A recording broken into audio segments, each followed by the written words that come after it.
মুহতারাম হাজরিন, লম্বা সময় আমাদের মুহাক্কিক ভাইদের কাছ থেকে হযরতুল আল্লাম শেখ মুফতি আব্দুল হালিম কাসিমি এবং আমাদের মুফতি আব্দুল কাদের ভাই অনেক জরুরি দ্বীনি আলোচনা করেছেন।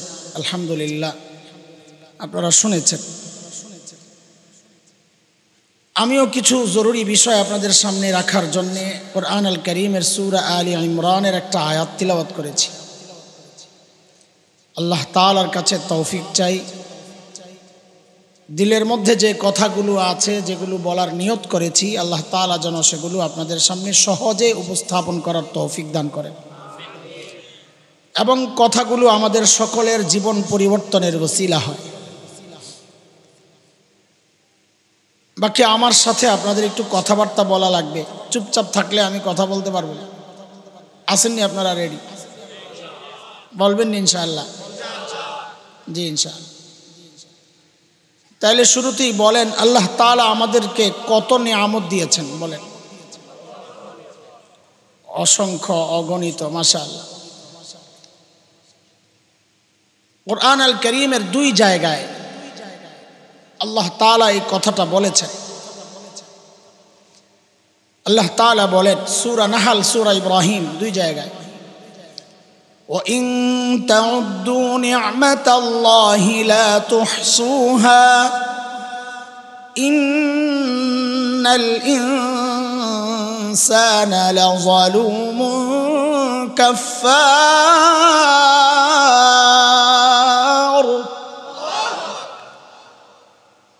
আল্লাহ তাআলা বলেন এত এত নিয়ামত দিয়েছি, যদি গণে শেষ করতে পারো। আচ্ছা, একটু বুঝে শুনে বলেন তো, এই সমস্ত নিয়ামতগুলোর মর্যাদা এক লেভেলের না ছোট বড় আছে? বলেন না। ধরেন মাথা একটা নিয়ামত, পাও একটা নিয়ামত, দুইটা কি সমান? তো আল্লাহ তাআলার সমস্ত নিয়ামতগুলোর মধ্যে কিছু নিয়ামত আছে বড়, কিছু আছে ছোট। কোনগুলো বড় নিয়ামত এটা কিভাবে বুঝব? তো মুফাসসিরিনে কেরাম কিছু মূল নীতি নির্ধারণ করেছেন বড় নিয়ামত বুঝার জন্য। এর মধ্যে একটা মূল নীতি হচ্ছে, যেই সমস্ত নিয়ামতের ক্ষেত্রে, দয়া আর অনুগ্রহের ক্ষেত্রে আল্লাহ তাআলা কোরআনে শব্দ মান ব্যবহার করেছেন, এগুলো হচ্ছে আল্লাহ তাআলার পক্ষ থেকে বান্দার জন্য বড় নিয়ামত। উলামায়ে কেরাম বুঝে গেছেন, আপনারা বুঝেন। এবার মান মানি খোটা দেওয়া। খোটা দেওয়া বুঝেন না? খোটা বুঝেন না? খোটা তিরস্কার না, কাউকে কিছু দিয়া ওইটা আবার গাওয়া, এটাকে কি বলে? খোটা দেওয়া। আচ্ছা বলেন তো একটু বুঝে শুনে, মানুষ বড় অনুগ্রহের খোটা দেয় না ছোটটার? বুঝে শুনা বললেন। ধরেন আপনি একজনকে 1 লক্ষ টাকা দিছেন, একই ব্যক্তিকে 100 টাকা দিছেন। আপনি যখন খোটা দিবেন তখন কি বলবেন? তোরে না একদিন 100 টাকা দিছিল, না 1 লক্ষ? বুঝা গেল মানুষ খোটা কোনটা দেয়? বড়টা দেয়। খোটা এটা একটা খারাপ কাজ, আল্লাহর শানে এটা বেমানান এই শব্দ ব্যবহার। এই জন্যে মুফাসসিরিনে কেরাম আল্লাহর সাথে যখন শব্দ মান মানে খোটা দেওয়া, এই শব্দ যখন যুক্ত হয়েছে, তো মুফাসসিররা অর্থ একটু ঘুরাইয়া করেছেন। মুফাসসিররা অর্থ করেছেন আল্লাহ অনুগ্রহ প্রকাশ করেছেন, খোটা না। আল্লাহ অনুগ্রহের কথা মনে করিয়ে দিয়েছেন।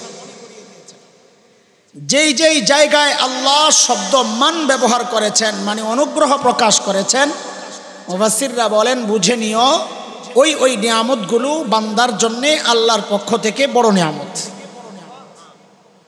যেমন আমি একটা উদাহরণ দিই, সূরা হুজুরাতের শেষ দিকে আসছে, আল্লাহ তাআলা বলেন ইয়ামুন্নুনা আলাইকা আন আসলামু কুল লা তামুন্নু আলাইয়া ইসলামাকুম বালিল্লাহু ইয়ামুন্নু আলাইকুম আন হাদাকুম লিল ঈমান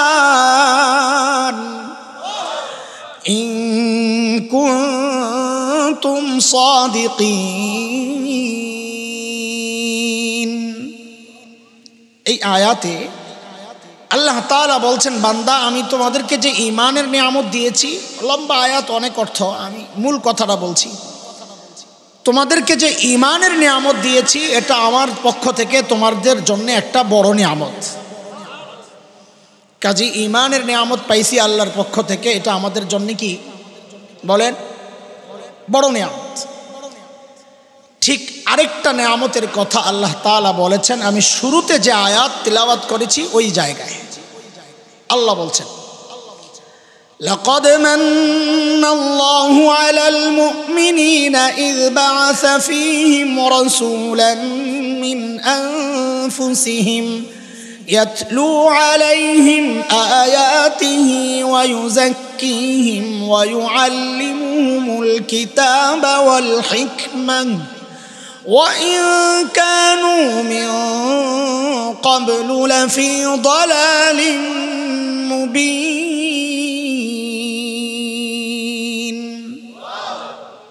আল্লাহ তাআলা বলেন, বান্দা আমি যে তোমাদেরকে আমার শ্রেষ্ঠ রসুলকে তোমাদের রসুল বানায়া পাঠাইছি, এটা তোমাদের জন্য আমার পক্ষ থেকে আরেকটা বড় নিয়ামত।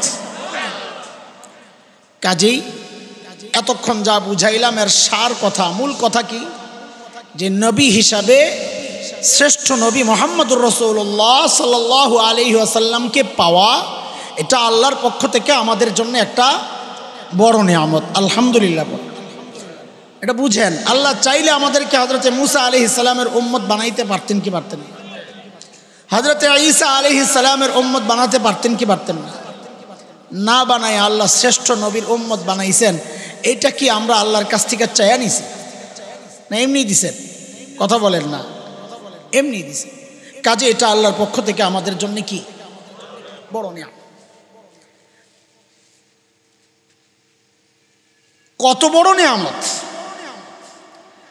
আমাদের নবী, না ফ্যান ঘুরাইতে হবে না, ফ্যান ঘুরাইলে আওয়াজ নষ্ট হয়ে যাবে। আমার একটু কষ্ট হোক, এদিকে তাকানোর দরকার নাই। আমার যা জরুরত আমি চাইয়া নিব, আপনারা আমাকে নিয়ে ফিকির করেন না, তাহলে আমার ডিস্টার্ব। আমার নবী আল্লাহর পক্ষ থেকে আমাদের জন্য কত বড় নিয়ামত, এটা কি আমরা জানি? নবী চিনি? বলেন, আপনাদের কি মনে হয় আপনারা নবী চিনেন? সরল স্বীকারোক্তি দিয়ে দিলেন, আমি আর কি বলবো। নবী যে আমরা চিনি না এর প্রমাণ হচ্ছে আমার মাথা, আমার চুল দেখলে বোঝা যায় আমি নবী চিনি না। আমার মুখ দেখলে বোঝা যায় আমি নবী চিনি না। আমার জামা দেখলে বোঝা যায় আমি নবী চিনি নাই। আমার বিবির পোশাক দেখলে বোঝা যায় আমি নবী চিনি নাই। আমাদের বিয়ে শাদীর প্রোগ্রামগুলো দেখলে বোঝা যায় আমি নবী চিনি নাই। নবী চিনলে আমার সব কিছু আমার নবীর মতো হইতো, ইহুদি নাসারার মতো হয় না। সেজন্যে আজকে নিয়ত করেছি, আজকে আমরা নবী চিনবো ইনশাআল্লাহ। রাজি আছি না ইনশাআল্লাহ? তবে বুঝলেন, একটু মজা লাগবে। একটু নবীর আলোচনা তো মজাই লাগে মুসলমানের জন্য, কিন্তু এই মজাই শেষ মজা না। আমি বলি আর কি, যে বাচ্চাদেরকে ডাক্তারের কাছে নিয়ে গেলে ডাক্তার যদি মনে করে ওই বাচ্চারে ইঞ্জেকশন দেওয়া লাগবে, তো যারা শিশু ডাক্তার এরা মনোবিজ্ঞানীও হইতে হয়, বাচ্চার তবিয়ত বুঝতে হয়। তো ডাক্তাররা কি করে, বাচ্চার হাতে একটা চকলেট ধরায়, নে বাবা খা, একটা খেলনা ধরায়া দেয়, নে খেল। বাচ্চা ওগুলা নিয়ে ব্যস্ত হয়, ডাক্তার এদিকে ইঞ্জেকশন রেডি করে। যেই দেখে যে বাচ্চা মোটামুটি ইজি হয়ে গেছে, ডাক্তার আস্তে করে ইঞ্জেকশন ঢুকায়, ঠিক না?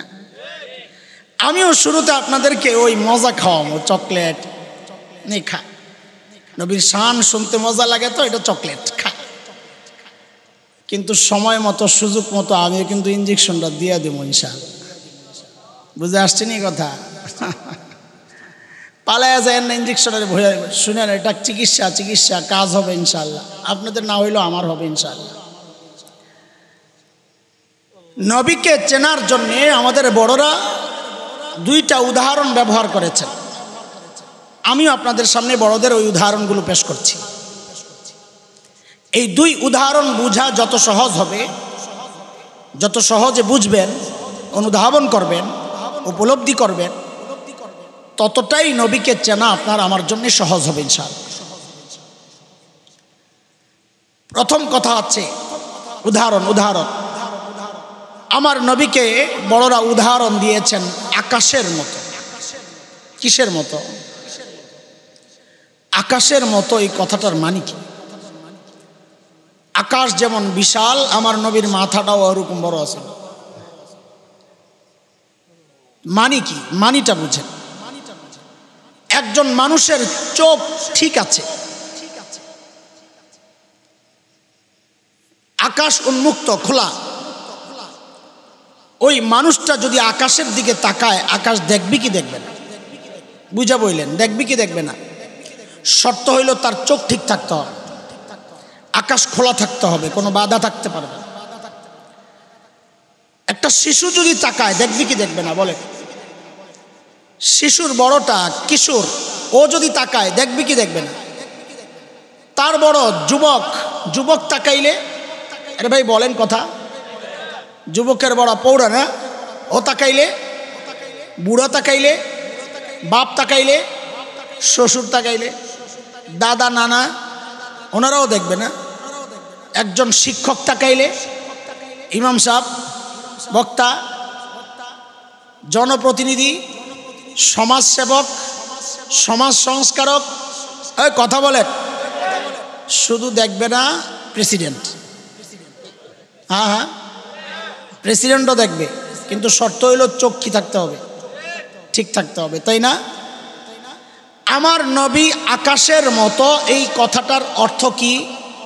তো বলে অর্থ হচ্ছে, একটা ছোট্ট শিশু যদি চিন্তা করে আমি মানব ইতিহাসের শ্রেষ্ঠ শিশু হতে চাই, বলে তোমার জন্য রাস্তা একটাই, তুমি শিশু মুহাম্মদুর রাসূলুল্লাহর দিকে তাকাও। কিশোর যদি চিন্তা করে মানব ইতিহাসের শ্রেষ্ঠ কিশোর হতে চাই, বলে তুমি কিশোর মুহাম্মদুর রাসূলুল্লাহকে অনুকরণ করো। যুবক যদি চিন্তা করে শ্রেষ্ঠ যুবক হতে চাই, বলে যুবক মুহাম্মদুর রাসূলুল্লাহকে ফলো করো। বৃদ্ধ যদি চিন্তা করে শ্রেষ্ঠ বৃদ্ধ হতে চাই, বলে বৃদ্ধ মুহাম্মদুর রাসূলুল্লাহর অনুকরণ করো। একজন বাবা যদি চিন্তা করেন শ্রেষ্ঠ বাবা হতে চাই, বলে বাবা মুহাম্মদুর রাসূলুল্লাহকে অনুসরণ করো। একজন দাদা আর নানা যদি চিন্তা করেন শ্রেষ্ঠ দাদা আর নানা হতে চাই, বলে নানা মুহাম্মদুর রাসূলুল্লাহর দিকে তাকাও। একজন শ্বশুর যদি চিন্তা করেন শ্রেষ্ঠ শ্বশুর হতে চাই, বলে শ্বশুর মুহাম্মদুর রাসূলুল্লাহকে অনুসরণ করো। একজন শিক্ষক যদি চিন্তা করেন মানব ইতিহাসের শ্রেষ্ঠ শিক্ষক হতে চাই, বলে শিক্ষক মুহাম্মদুর রাসূলুল্লাহকে ফলো করো। একজন ইমাম যদি চিন্তা করেন শ্রেষ্ঠ ইমাম হতে চাই, বলে ইমামুল আম্বিয়া মুহাম্মদুর রাসূলুল্লাহকে অনুকরণ করো। একজন বক্তা যদি চিন্তা করেন শ্রেষ্ঠ বক্তা হতে চাই, বলে বক্তা খতিব মুহাম্মদুর রাসূলুল্লাহকে অনুকরণ করো। একজন সমাজ সংস্কারক যদি চিন্তা করেন শ্রেষ্ঠ সমাজ সংস্কারক হতে চাই, সমাজ সংস্কারক মুহাম্মদুর রাসূলুল্লাহকে অনুকরণ করো। একজন সেনাপতি যদি চিন্তা করেন মানব ইতিহাসের শ্রেষ্ঠ সেনাপতি হতে চাই, সেনাপতি মুহাম্মদুর রাসূলুল্লাহকে অনুকরণ করো। একজন রাষ্ট্রনায়ক যদি চিন্তা করেন মানব ইতিহাসের শ্রেষ্ঠ রাষ্ট্রনায়ক হতে চাই, বলে দুনিয়ার কোনো তন্ত্রে মন্ত্রে ইজমে সিস্টেমে কাজ হবে না, রাস্তা একটাই, রাষ্ট্রনায়ক মুহাম্মদুর রাসূলুল্লাহকে অনুকরণ করো।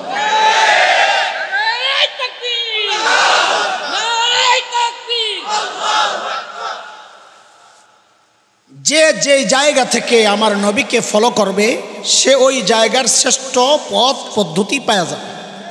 এটা হচ্ছে সহজ কথা। আকাশের দিকে যেমন যে তাকায় সেই দেখে, আমার নবীও আকাশের মতো, যেই তাকাবে সে শ্রেষ্ঠ রাস্তা পাওয়া যাবে। বুঝে আসছে কথা? এই হলো এক উদাহরণ, এটা মাথায় ঢুকা নাই। 2 নম্বর উদাহরণ,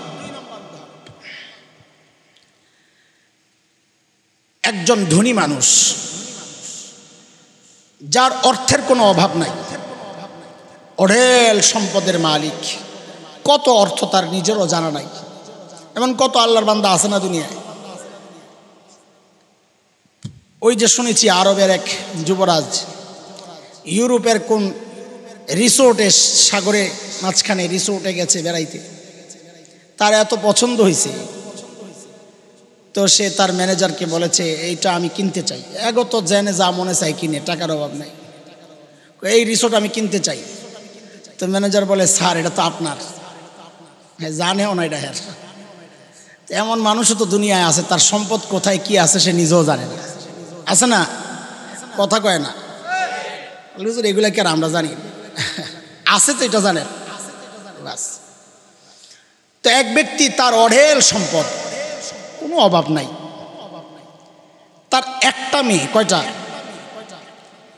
যারা মেয়ের বাবা তারা জানেন, আমি মেয়ের বাবা, আমি জানি এটা খুব বেশি ভালো করে। সেটা হচ্ছে মেয়েরা বাবার সাথে একটু আহ্লাদ বেশি করে মার তুলনায় বাবার কাছে। আমার ছোট্ট একটা আছে, সারাদিন মারে খালি হুমকির উপর রাখে, আব্বু আসুক আজকে রাত্রে। আরে ওনার হুমকি এটা, আব্বু আসুক। আল্লাহ, আর গেলে এতগুলা বিচার দেয়, ওটা করছে ওইটা করছে, আবার লিখে রাখে কে কি করছে, যে ভুলা যায়। বাবার কাছে মেয়েদের আহ্লাদটা একটু বেশি। বাবা যদি ধনী হয়, মেয়ে যদি একা হয়, তো আহ্লাদ বেশি না কম? ঘটনাচক্রে মেয়েটা খুব সুন্দরী, এখন বলেন আহ্লাদ আরো বেশি না কম? কারণ আহ্লাদ করার জন্য যতগুলো উপকরণ দরকার সব আছে। এক হলো বাবা ধনী, 2 নম্বর হলো একমাত্র মেয়ে, 3 নম্বর হলো সুন্দরী। আহ্লাদের আর অভাব নাই, বাবারও পা মাটিতে পড়ে না, মাইয়াটা তো আর উঁচা। মেয়ে বড় হয়েছে, খুব ভালো করে বুঝেন, এটা যত বুঝবেন নবী চেনা তত সহজ হবে। তো মেয়ে বড় হয়েছে, বিয়ের উপযুক্ত হয়েছে, তো ঘটক একজন আসছে বিয়ের প্রস্তাব লইয়া। আয়া বলে ভালো একটা ছেলে আছে, আপনার মেয়ের সাথে বিয়ে আলোচনা করতে আসছি। তো ঘটককে জিজ্ঞেস করে মেয়ের বাবা, আপনি কে? আপনি আলোচনার জন্য আসছেন? তো বলে যে আমি মেয়ের খালু হই। কি হই? আরে কথা বলেন, খালু হই, খালু। বাবা তো গরম, ওই যে মেয়ে একটা সুন্দরী, আবার নিজে ধনী, গরম হওয়ার কারণে গেছে চিত্তা, হাই খালু হয়েছে প্রস্তাব নেই। ছেলের বাপরে পাঠান। খালুকে চেতন কে কইলি তো হয়, ঠিক আছে বাপ আসবে। যায়া বাপরে বলছে, ভাই তোমার ছেলের প্রস্তাব তুমি লইয়া যাও, বেটা বহুত গরম, আর গরমের কারণ তো আছে। তো বাপ আসছে, খুব খেয়াল করে, ছেলের বাপ আসছে, এসে বলে ভাই আমার ছেলে আপনার মেয়ে বিয়ের আলোচনা করতে চাই। এখন আপনারা নিজের পরিবেশ চিন্তা করেন, মেয়ের বাবা ছেলের খোঁজখবর নেয় কিনা? আপনারা মেয়ে বিয়ে দেওয়ার সময় খোঁজখবর নেন না? এমনি দিয়ে দেন, খোঁজখবর নেন। আর যদি ওই বাবা হয় যার টাকা পয়সার অভাব নাই, মেয়েও সুন্দরী, আবার একমাত্র মেয়ে, সে খবর একটু বেশি দিবে না অন্যদের চেয়ে কম নিবে? বেশি নিবে। তো বেশি নিতে গিয়েই জিজ্ঞেস করে আপনি কে? আমি ছেলের বাবা।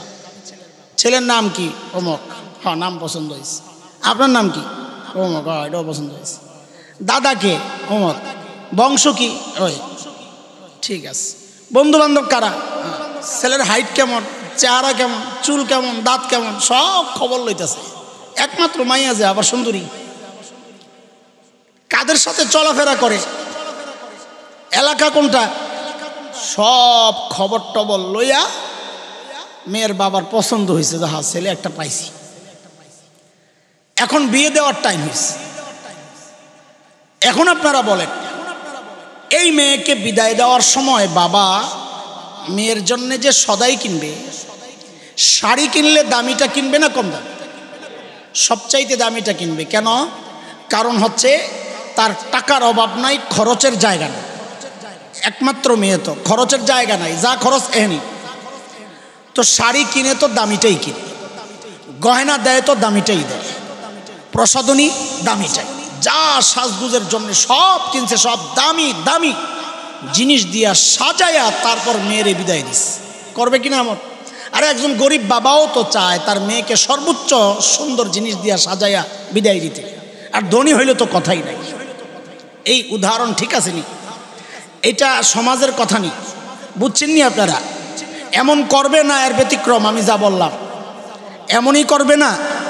তো শুনেন এইবার, ঠিক আল্লাহ সুবহানাহু ওয়া তাআলা প্রিয় হাবিব সাল্লাল্লাহু আলাইহি ওয়াসাল্লামকে দুনিয়ায় পাঠানোর সময় এসব বিষয় লক্ষ্য করেছেন, কিচ্ছু ছাড়েন নাই। সর্বপ্রথম আল্লাহ তাআলার সিদ্ধান্ত, আমি আমার নবীকে দুনিয়ায় পাঠাবো, কিন্তু ফ্রিতে পাঠাবো না, আমার কাছ থেকে চায়া আগ্রহ কইরা এরপরে আমার নবীরে নিতে হবে, প্রস্তাব দিয়া। কারণ মানুষের স্বভাব হচ্ছে মানুষ যে জিনিস সহজে পায় ওই জিনিস মূল্য কম থাকে, যে জিনিস অর্জন করা যত কষ্টের ওই জিনিসের মূল্য মানুষের কাছে তত বেশি থাকে, ঠিক না? তো আল্লাহ তাআলাও সিদ্ধান্ত নিয়েছেন আমি আমার নবীকে দুনিয়ায় পাঠাবো, কিন্তু আমার নবীকে আমার কাছ থেকে চেয়ে নিতে হবে, আমি এমনি ফ্রিতে পাঠাবো। প্রস্তাব দিতে হবে। কি দিতে হবে বলেন? কি দিতে হবে? প্রস্তাব কে দিবে? খালু মালু চলবে না, মনে আসেনি কথা? চলবে না। কার লাগবে? আরে কার? তো বলে বাবা প্রস্তাব দিতে হবে। তো বাবাকে খলিল, এই আপনারা মাশাআল্লাহ লাইনে আয়া পড়ছেন। বাবাকে খলিল ইব্রাহিম আলাইহিস সালাতু ওয়াস সালাম। খলিল যখন বাইতুল্লাহ বানান,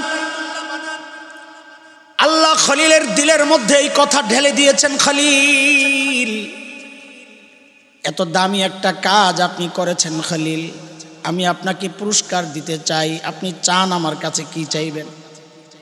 চান। খলিল চিন্তা করেছেন সারা জিন্দেগি আল্লাহর কাছে চায়া চায়া পাইলাম যাবিহুল্লাহ ইসমাঈল। সারা জিন্দেগি চাইছেন আল্লাহ একটা বাচ্চা দেন, রব্বি হাবলি মিনাস সালিহিন। বাচ্চা লাগলে কার কাছে চাইতে হয়? আল্লাহর কাছে তো চাইবেন, চাওয়ার আগে খাজার কাছে চাইয়া লইয়েন। হ্যাঁ, বাবার কাছে চাওয়া লাগে না? লাগে তো। তাবিজ লাগে না? একটা আংটি লাগে না? ডাইরেক্ট চাওয়া লাগে? মাশাআল্লাহ, খলিল ডাইরেক্ট চাইছেন। সারা জিন্দেগি দোয়া করেছেন আল্লাহ একটা নেককার সন্তান চাই। খলিলকে যখন আল্লাহ তাআলা দিলের মধ্যে ঢেলা দিয়েছেন, খলিল এত দামি একটা কাজ আপনি করেছেন, বাইতুল্লাহ বানাইছেন, আপনি আমার কাছে চান আমি আপনাকে পুরস্কার দিব, কি চান বলেন আমি দিব। খলিল চিন্তা করলেন সারা জিন্দেগি চায়া চায়া পাইলাম যাবিহুল্লাহ। কে যাবিহুল্লাহ? তো বুঝেন, আল্লাহর নামে জবেহ করার জন্য নির্দিষ্ট ব্যক্তি, তাকে আমরা বলি যাবিহুল্লাহ, শরীয়তের পরিভাষা এটা, হযরত ইসমাঈল আলাইহিস সালাম। খলিল চিন্তা করলেন সারা জিন্দেগি চাইলাম চায়া পাইলাম জমজমওয়ালা। কাকে পাইছেন? হযরত ইসমাঈল কি জমজমওয়ালা। ইসমাঈল আলাইহিস সালামের পায়ের আঘাতে জমজমের ফোয়ারা বের হইছে, এই জন্য আমরা বলি ইসমাঈলকে কি বলি? জমজমওয়ালা। খেয়াল করেন কথাগুলো, শব্দগুলো শোনেন, মনে রাখেন তো মজা লাগবে। ওই যে চকলেট। খলিল চিন্তা করলেন সারা জিন্দেগি চায়া চায়া পাইলাম জমজমওয়ালা ইসমাঈল, সুযোগ যেহেতু পায়া গেছি এইবার। খলিল কয় আল্লাহ এখন আর জমজমওয়ালা চাই না, অন্য কিছু চাই না, এইবার তোমার কাছে চাই আমি কাউসারওয়ালা। কোরআনের কথা, আমার কথা নাই। হাত উঠাইছেন, খলিল দোয়া শুরু করছেন, রব্বানা ওয়াবআস ফীহিম রাসূলাম মিনহুম ইয়াতলু আলাইহিম আয়াতিক ওয়া ইউআল্লিমুহুমুল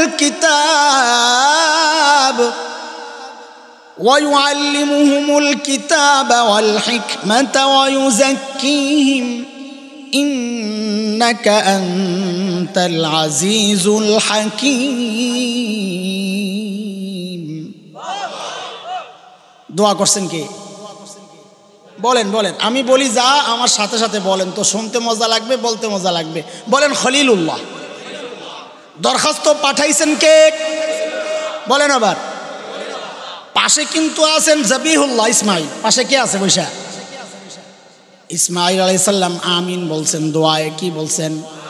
তার মানে দরখাস্তের মধ্যে একটা সুপারিশ করে দিছেন, আল্লাহ আমিও চাই। তো এবার আমার সাথে মিলায়া মিলায়া বলেন, প্রস্তাব দিছেন কে? খলিলুল্লাহ। বলেন প্রস্তাব দিছেন কে?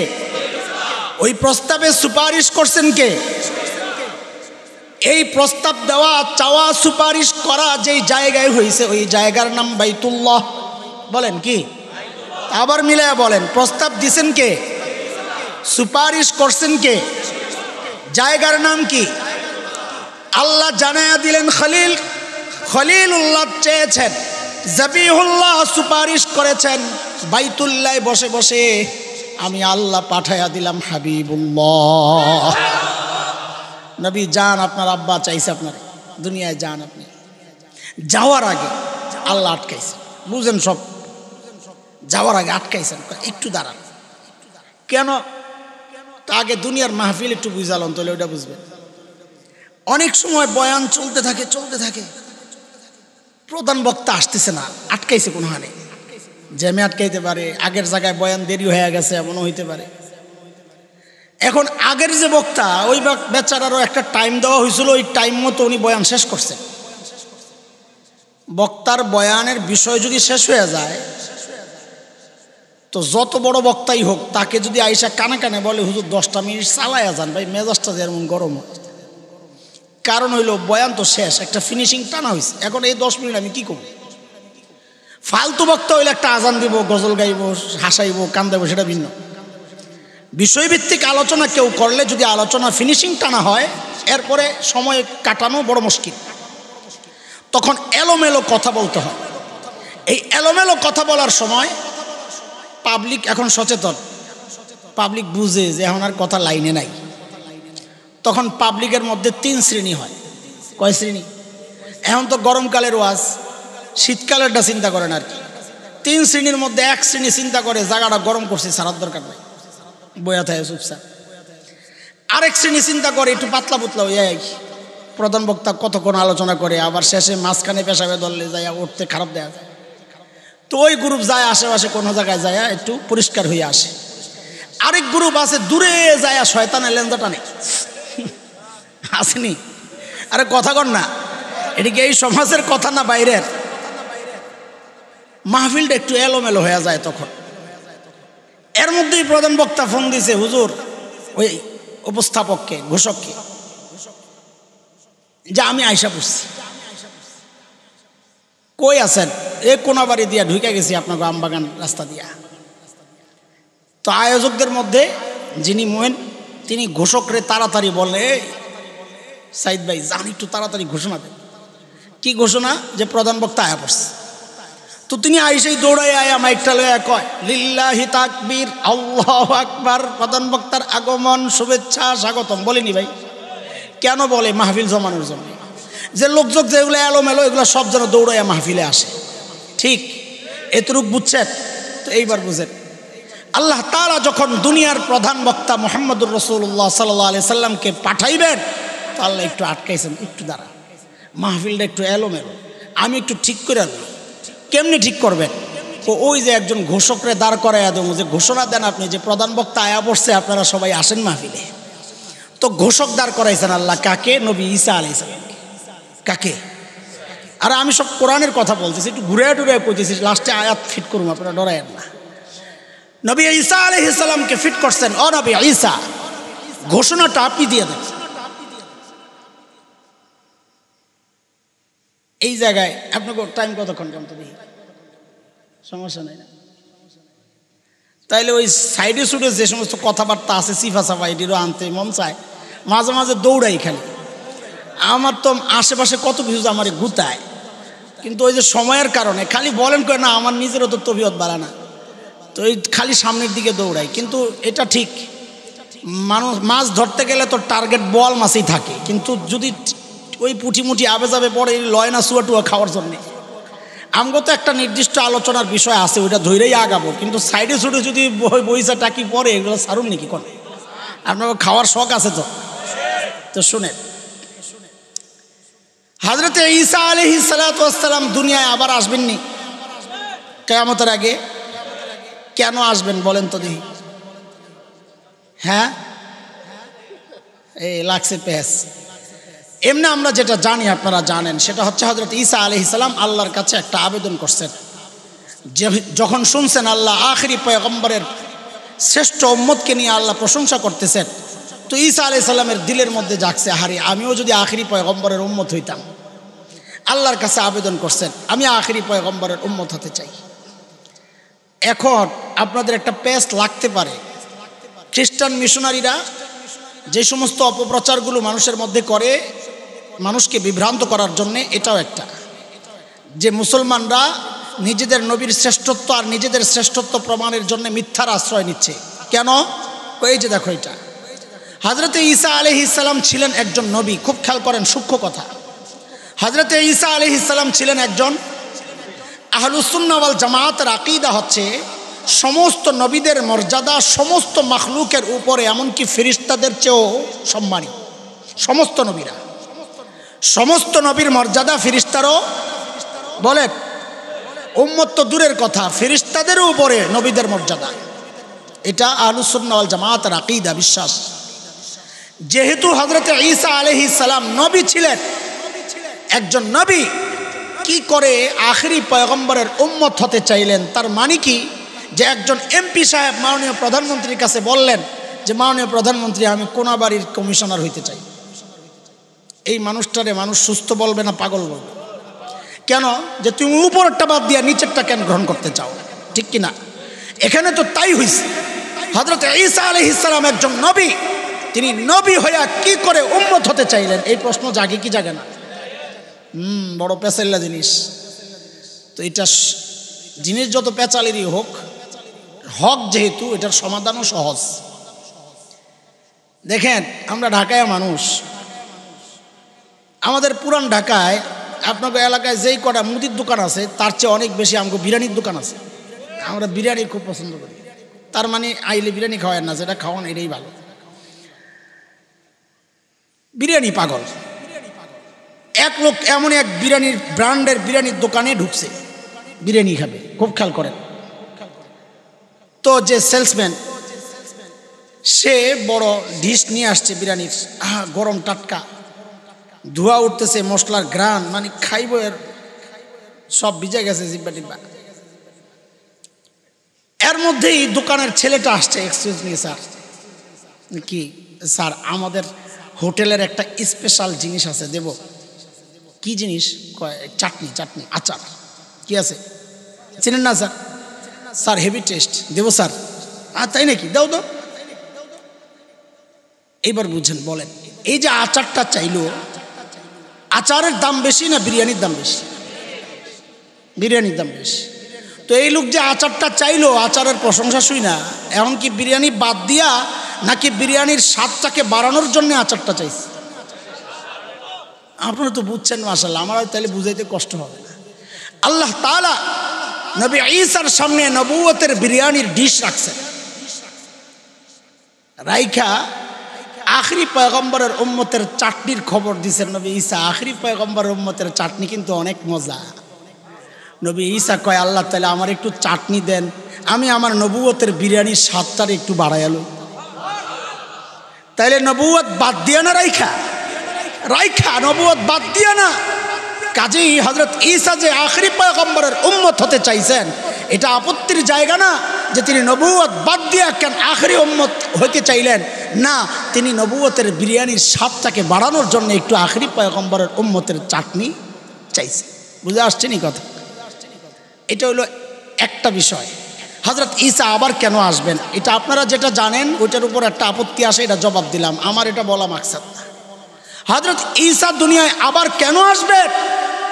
আসার অন্যতম কারণ হচ্ছে ওই যে হযরত ঈসা নবী আলাইহিস সালামের দুনিয়ায় আগমনের ঘোষণা দিয়েছেন, প্রধান বক্তার আগমনের ঘোষণা। মাহফিলের সিস্টেম হচ্ছে, যিনি সঞ্চালক হন, পরিচালক হন, মাহফিল শেষে তিনি মাইকটা আবার হাতে নিয়ে বলেন, আজকের মতো মাহফিল এখানেই শেষ, আবারও দেখা হবে, আল্লাহ হাফেজ। এই কথা বলে কি বলে না? আল্লাহ তাআলা কিয়ামতের আগে হযরত ঈসাকে আবার দুনিয়ায় পাঠাইবেন কেন? ও আপনি না প্রধান বক্তার আগমনের ঘোষণা দিছিলেন?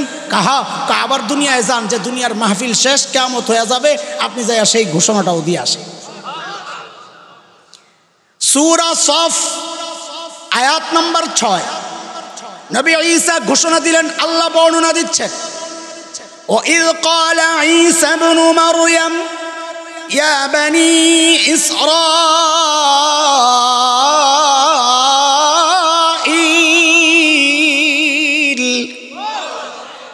ইন্নী রাসূলুল্লাহি ইলাইকুম মুসাদ্দিকাল লিমা বাইনা ইয়াদাইয়া মিনাত তাওরাহ ومبشرا برسول يأتي من بعد اسمه أحمد। খুব খেয়াল করেন, মনোযোগ আছে তো? মনোযোগ না থাকলে বুঝবেন না, মজাও পাইবেন না। খুব চিকুন চিকুন কথা দিয়ে সামনে আগাবো ইনশাআল্লাহ। হযরত ঈসা আলাইহিস সালামের ঘোষণায় মূল বক্তব্য ছিল দুইটা। এ ভাই আমি কি চিনাইতেছি? নবী চিনাইতেছি, মনে আছে? মূল বিষয় ঠিক রাখতে হবে। কি চিনাইতেছি? আমরা কত বড় নবী পাইছি একটু বুঝেন। হযরত ঈসা আলাইহিস সালামের বক্তব্যের ঘোষণার মূল বক্তব্য ছিল কয়টা বলেন না? দুইটা। এক নম্বর বক্তব্য হচ্ছে, ও বনি ইসরাইল ইন্নী রাসূলুল্লাহি ইলাইকুম, ও বনি ইসরাইল, আল্লাহ আমাকে তোমাদের রসুল বানাইয়া পাঠাইছেন। এই কথাটা আমার সাথে একটু মুখস্থ করেন আপনারা, এটার পরে কাজে লাগবে। বলেন, ও বনি ইসরাইল, আল্লাহ আমাকে তোমাদের রসুল বানাইয়া পাঠাইছেন। সবাই সবাই, ও বনি ইসরাইল, আল্লাহ আমাকে তোমাদের রসুল বানাইয়া পাঠাইছেন। বলেন তো দেখি মুখস্থ মনে থাকবে তো ইনশাআল্লাহ। ওই যে ইঞ্জেকশন দেবো বলছি না, ওই ইঞ্জেকশনের সুই একটা, এটা একটা সুই। আমি সময় মতো ইঞ্জেকশন যখন দেবো আমি বলবো যে আমার সুইটা দেন, তখন এই কথাটা বলা লাগবে, তখন ওই জায়গায় ফিট করবো এই কথা, মনে থাকবে ইনশাআল্লাহ। এইটা বাদ আপাতত, এটা জায়গা মতো চাইমো ওই সময় দিয়ে। হযরত ঈসার 2 নম্বর ঘোষণা, ও মুবাশশিরাম বিরাসূল ইয়াতি মিন বাদ ইসমুহু আহমদ, তোমরা আখিরি পয়গম্বরের সুসংবাদ গ্রহণ করো, আমার পরে তিনি আসতেছেন প্রধান বক্তা হিসেবে, যার নাম হবে আহমদ। সুবহানাল্লাহ। ওই যে আল্লাহর নবীকে আল্লাহ যা দিয়েছেন সেরাটাই দিয়েছেন, মনে আছে কিনা? দিয়েছেন, যা সেরা দিয়েছেন, নাম দিয়েছেন তো সেরা নাম। আমার নবীর নাম দুইটা, এক হচ্ছে আহমদ আর এক হচ্ছে মুহাম্মদ। দেখেন, আমার নবীর এই নাম রাখার আগ পর্যন্ত দুনিয়ায় এই নাম আর কেউ রাখে নাই, অথচ নাম কিন্তু ফাঁস হয়েছে বহুত আগে। ঈসা আলাইহিস সালাম জানাইয়া দিয়েছেন না, নাম ফাঁস হয়েছে বহুত আগে, কিন্তু আল্লাহ কারো দিলের মধ্যে এটা আসতেই দেয় নাই যে এই নামটা আমার সন্তানের রাখা লাগবে। আল্লাহ রাখছেন এটারে আলাদা, না আমার নবীর নাম না রাখা পর্যন্ত এটা কেউ রাখবে না। কারণ কি? ছোটবেলার কাহিনী ভুলে গেছেন। ছোটবেলায় বাবা যখন ঈদের জামা আনতো, তো এগুলা কেউ পাশের মহল্লার, আমার মহল্লার যে অন্য বন্ধুরা আছে ওগুলো দেখাইতাম না, ঈদ নষ্ট হয়ে যাবে, এটা ইনটেক থাক, ঈদের দিন সকালবেলা বাইর করুন। ভুলে গেছেন? আল্লাহ তাআলাও আমার নবীর নামটাকে ইনটেক রাখছেন, যে না, আমার নবীর নাম না রাখা পর্যন্ত এই নাম কেউ ব্যবহার করবা না। নাম দুইটা আজীব নাম, এত চমৎকার নাম, আল্লাহর কসম খায়া বলি, আমার তো ইলম কালাম কম, তাও যদি এই 2 নাম নিয়ে শুধু আলোচনা করি সারা রাত যাবে, এমন দামি এক সুন্দর নাম। একটা হচ্ছে আহমদ আর একটা মুহাম্মদ। আহমদ মানে সবচেয়ে বেশি প্রশংসাকারী। ওই যে মাকামে মাহমুদ হাসরের মাঠে আল্লাহর নবী সেজদায় পড়ে আল্লাহর এত এত প্রশংসা করবেন, এমন চমৎকার দারুণ শব্দে প্রশংসা করবেন, নবী বলেন এই শব্দগুলো এর আগে আর কেউ কোনোদিন উচ্চারণ করে নাই। এই হচ্ছে আহমদের অর্থ। মুহাম্মদ মানে সবচেয়ে বেশি প্রশংসিত। একটু খেয়াল করে দেখেন, দুনিয়ায় আরেকটা এমন নাম দেখান যেই নামটা প্রতিনিয়ত, প্রতিদিন, প্রতি মুহূর্তে গোটা দুনিয়া থেকে উচ্চারিত হয়, আশহাদু আন্না মুহাম্মাদার রাসূলুল্লাহ। একই নাম গোটা দুনিয়া থেকে উচ্চারিত হচ্ছে, এমন আরেকটা নাম দেখা, প্রশংসা চলছে সারা দুনিয়ায়।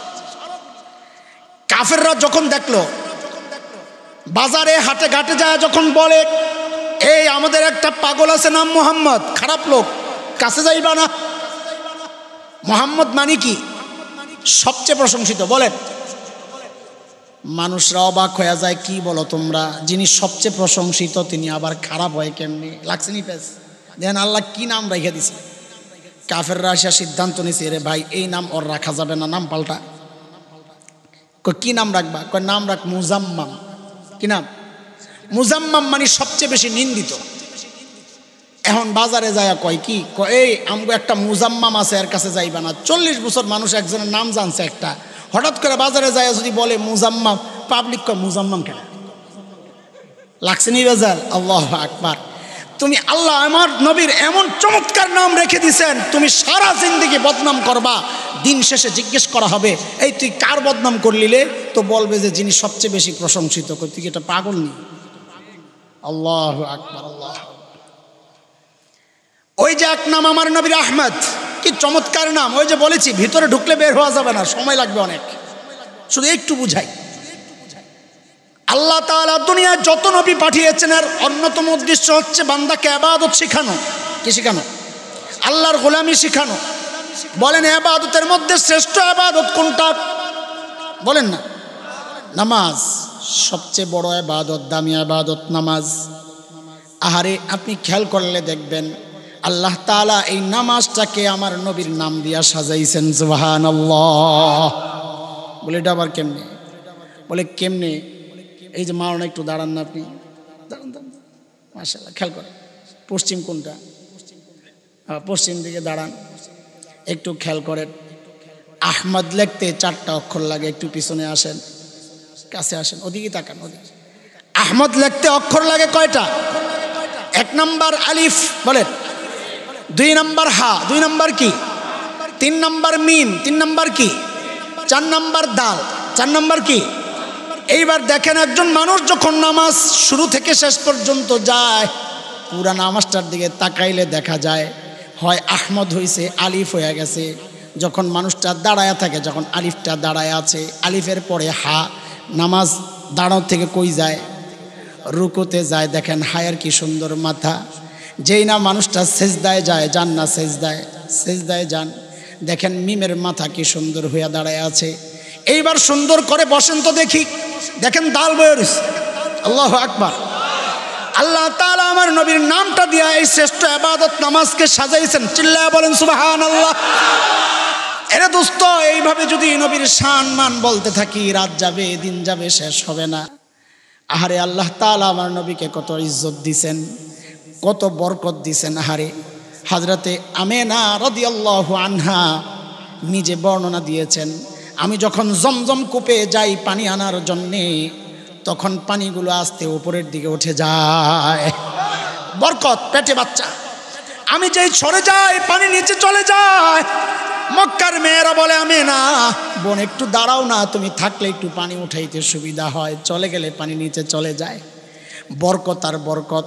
হযরতে হালিমাতুস সাদিয়া নিজে বর্ণনা দেন রাদিয়াল্লাহু আনহা, আমি যখন তায়েফ থেকে মক্কার উদ্দেশ্যে একটা বাচ্চা ভাড়া নেওয়ার জন্য রওনা দেই, আমার স্বামী সহ আমার দুর্বল বাহন, আমরা গরিব মানুষ, ও মুসলমান আশেকে রসুল, রবিউল আউয়াল আসতেছে, একটু মনোযোগ দিয়ে শোনো।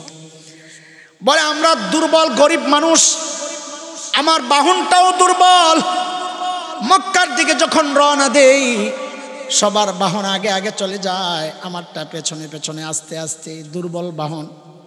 মক্কায় যখন যাই, যায়া শুনি ধনী ঘরের সব ছেলে পেলে বন্টন হয়ে গেছে, সবাই আগে আগে ধনী ঘরের ছেলেগুলা নিয়ে আনিছেন, টাকা বেশি পাবে।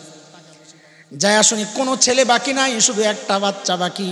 ওই ঘরে কেউ যায় না, কারণ এতিম বাচ্চার টাকা মিলবে না। হযরত হালিমা বলেন, আমি আমার স্বামীকে বললাম খালি হাতে যাওয়ার চেয়ে চলেন ওই এতিম বাচ্চাটাকে নিয়ে নেই। আসলে কপাল খুলছে। আসলে কি? আসলে কপাল খুলছে। হযরত হালিমা বলেন, আমি যখন আমার বোন আমিনার ঘরে ঢুকি, বাচ্চাটার চেহারার দিকে তাকায় আর চোখ ফিরাইতে পারি না। আরে আল্লাহ কি সুন্দর করে চাঁদের টুকরা বানাইছেন। আমি সাথে সাথে বুকে জড়ায় নেই। হযরত হালিমা বলেন, যখন বুকের সাথে লাগাই, আমার মনে হয় যেন বাচ্চাটা আমাকে জড়ায় ধরে রাখছে, আমি আর সরাইতে পারি না। স্বামীকে বললাম টাকা লাগবে না, মনে হয় এক বড় নিয়ামত পাইয়া গেছি, চলো এটারে নিয়ে যাই। আমার স্বামী বলেন ঠিক আছে চলো। বলে যেই না বাহনে যায় উঠছি, আমার স্বামী সামনে আমি পেছনে, অমনি বাহনটা ধপাস করে বসে পড়ছে।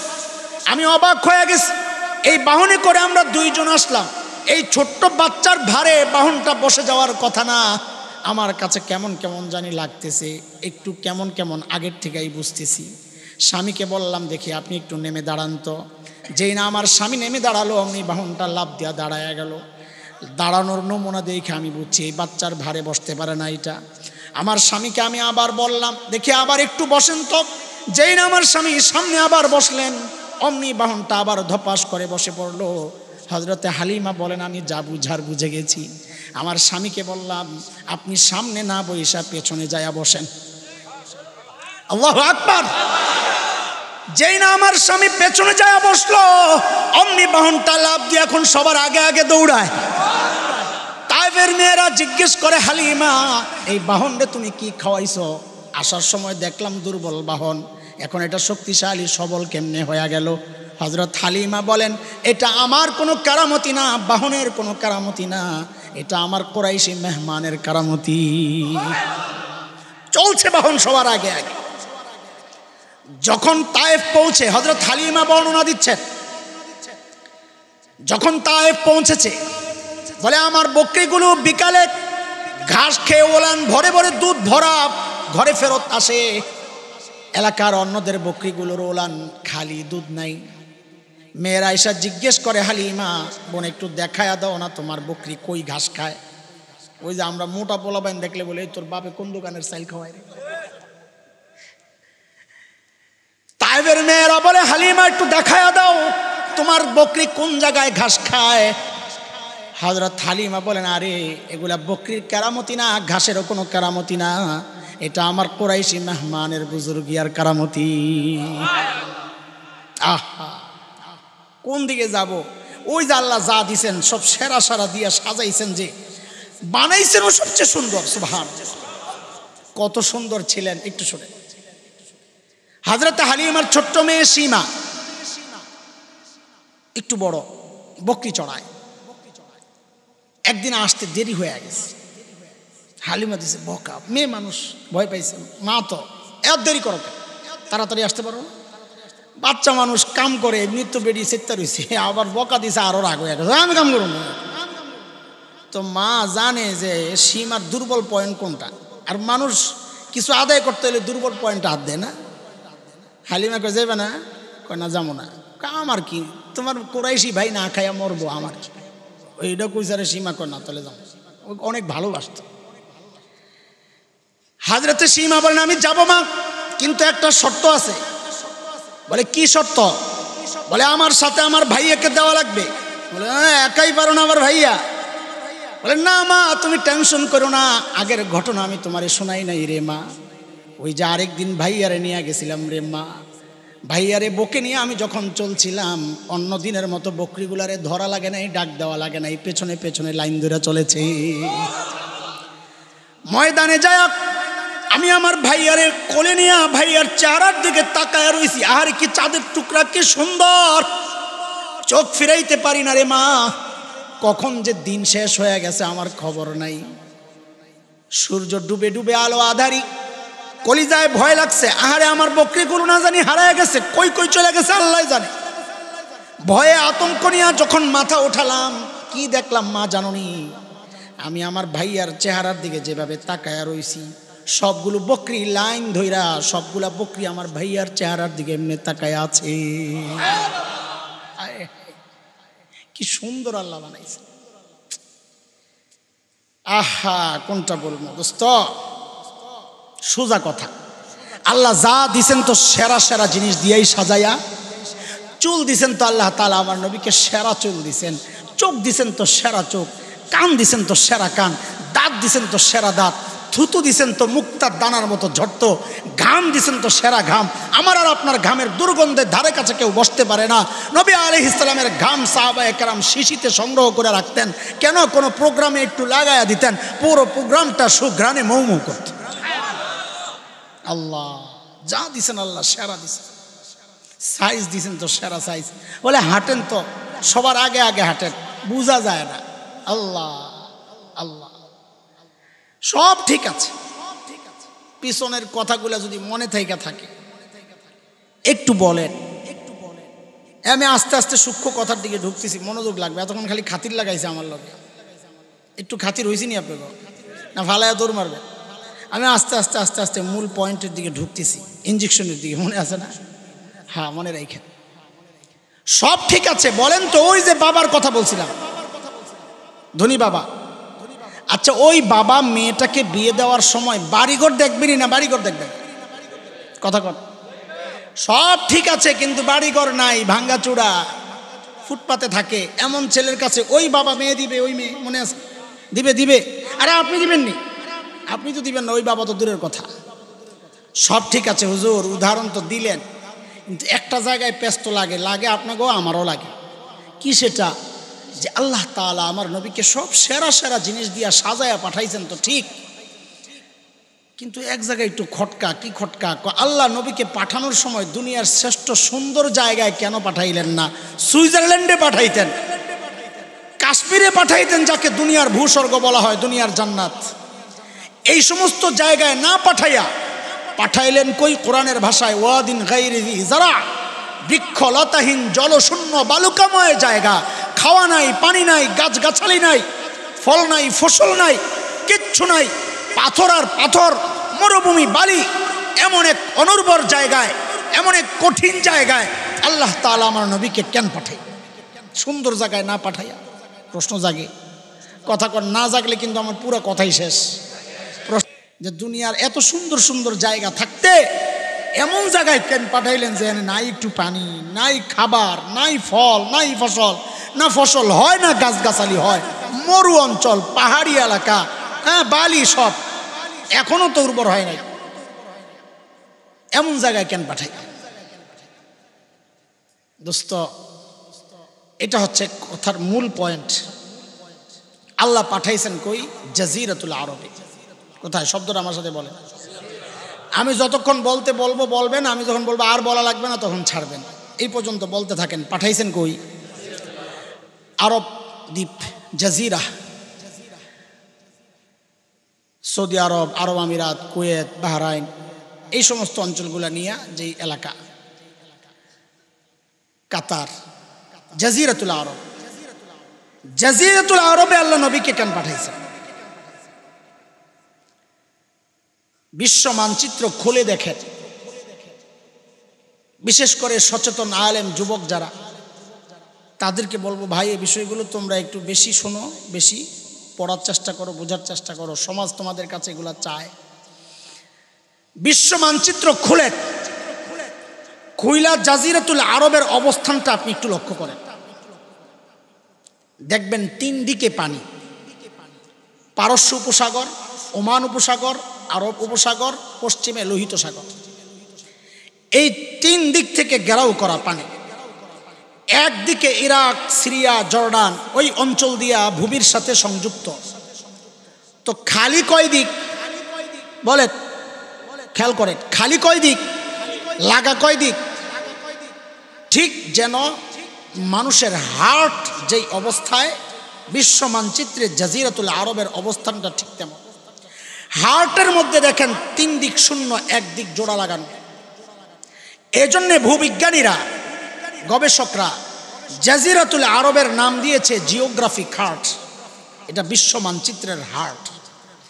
আল্লাহ আমার নবীকে পাঠাইছেন ওই হার্টে। কোথায়? কোথায়?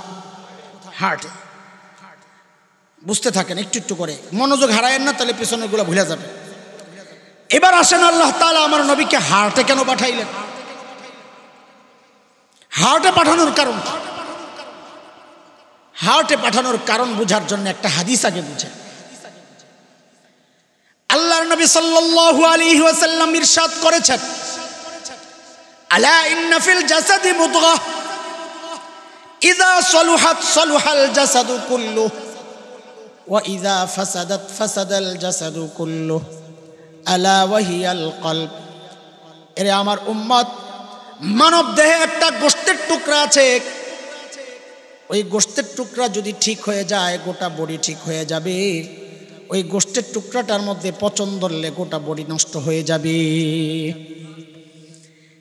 খেয়াল করেন, আমার নবী দুনিয়ায় আসার আগ পর্যন্ত যত দার্শনিক ছিল, ওই সময়ে দর্শন চর্চা হইতো কোথায়? গ্রিক দর্শন, রোমান দর্শন, ব্যাবিলিয়ন, ইরাকি, প্রাচীন মিশরীয় দর্শন। এই প্রাচীন যত দার্শনিক ছিল, সমস্ত দার্শনিকদের বক্তব্য ছিল মানুষকে নিয়ন্ত্রণ করে তার ব্রেন। কে? সর্বপ্রথম গোটা দুনিয়ার দার্শনিকদের বিরুদ্ধে দাঁড়ায়া আমার নবী সাল্লাল্লাহু আলাইহি ওয়াসাল্লাম ঘোষণা দিলেন, না, মানুষকে তার ব্রেন নিয়ন্ত্রণ করে না, মানুষকে নিয়ন্ত্রণ করে তার হার্ট। আলহামদুলিল্লাহ আজকের চিকিৎসা বিজ্ঞানীরা স্বীকার করতে বাধ্য হয়েছে যে হ্যাঁ, মানুষকে ব্রেন না হার্ট নিয়ন্ত্রণ করে। ব্রেন ফেল করলেও মানুষ বাঁচে, হার্ট ফেল করলে আর বাঁচে না। আজকের চিকিৎসা বিজ্ঞানী স্বীকার করেছে, উম্মি নবীর গবেষণা। সুবহানাল্লাহ। নবী ঘোষণা দিলেন, খেয়াল করেন, মানুষের শরীরের মধ্যে একটা গোশতের টুকরা আছে, হার্ট। হার্ট যদি ঠিক হয়ে যায় গোটা বডি ঠিক, হার্ট যদি নষ্ট হয়ে যায় গোটা বডি নষ্ট। পিসাবরা এই হাদিস দিয়া ওয়াজ করে যে এই দিল ঠিক করো, আমল ঠিক হবে। আমল ঠিক করছো, দিল ঠিক নাই, আমল বরবাদ। এই ওয়াজ কারা করে? পিসাবরা। আমি তো পিসাব না, আমি হাদিসটা আরেক জায়গায় কামে লাগাই। খেয়াল করেন, আল্লাহ তাআলা আমার নবীকে হার্টে পাঠাইছেন কেন? আল্লাহ জানায়া দিচ্ছেন, নবী আমার, আপনি কোনো অঞ্চলের নবী না, আপনি নির্দিষ্ট কোনো এলাকার নবী না, আপনি বিশ্ব নবী, গোটা দুনিয়ার নবী। আপনি হার্ট জাজিরাতুল আরবে মেহনত করেন, হার্ট যদি ঠিক হয়ে যায় আমি গোটা দুনিয়ার বডি ঠিক করে দেব। এই জন্য আল্লাহ তাআলা আমার নবীকে ওই কাশ্মীরে, ওই সুইজারল্যান্ডে, দুনিয়ার এক সাইডে না পাঠাইয়া গোটা দুনিয়ার মাঝখানে হার্টে পাঠাইছেন। হার্টে ঠিক হয়ে গেলে গোটা দুনিয়া ঠিক হয়ে যাবে। এটার চরম বাস্তবতা হচ্ছে আজকের জাজিরাতুল আরব, আজকের আরবরা নষ্ট হয়ে গেছে। সেখানে দিন আর ইসলাম আর শরিয়ার মধ্যে পচন ধরেছে, যার ফলাফল হচ্ছে গোটা দুনিয়ার মুসলমানের ইসলামী পচন ধরেছে। কসম করে বলি, আজও যদি আরব বিশ্ব ঠিক হয়ে যায় গোটা দুনিয়া মুসলমান শাসন করবে।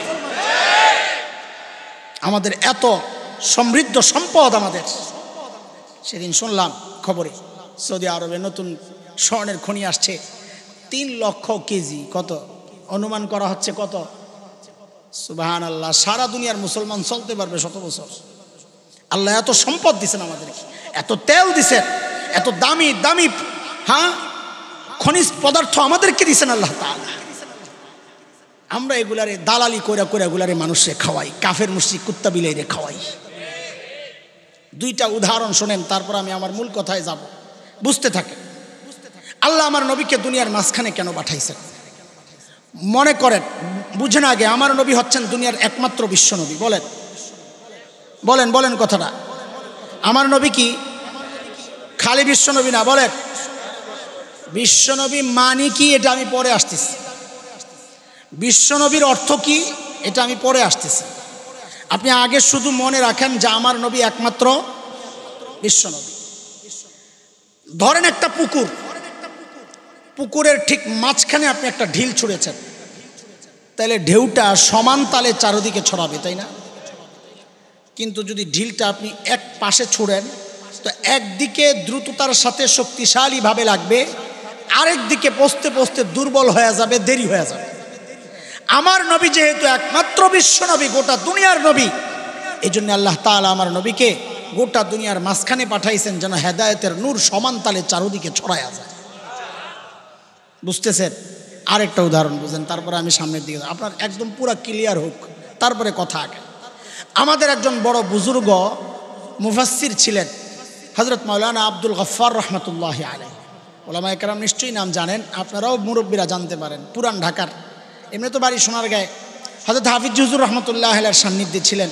হযরত আল্লামা শাইখুল হাদিস আল্লামা আজিজুল হক রহমতুল্লাহি আলাইহির সাথে একসাথে চলতেন। বাংলাদেশ খেলাফত মজলিসের প্রতিষ্ঠাকালীন সভাপতি আমির ছিলেন। অনেক বড় মানুষ ছিলেন। বয়ান করতেন খুব সাদাসিধা, আমাদের মতো তো ভুংবাং ছিল না, কিন্তু কথা বলতেন খুব সুন্দর সুন্দর। তো হযরত এক গল্প শোনাইছেন, ওইটারও আমি কাজে লাগাইতেছি আপনাদের বোঝানোর জন্য।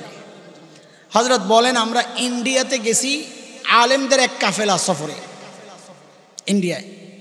তো সকালবেলা নাস্তা দিছে বড় প্লেটের মধ্যে গরম টাটকা শুকনা খিচুড়ি, মাঝখানে একটু ঘি ঢেলে দিছে। ইন্ডিয়ানরা ওটা খায়, একটু ঘি নিয়ে খিচুড়ির সাথে মাইকা খাইলে হেভি মজা লাগে। মুখলারে ভাই যায় খাইও মিয়া, খানার কথা কইলে আর হুঁশতে হয় না।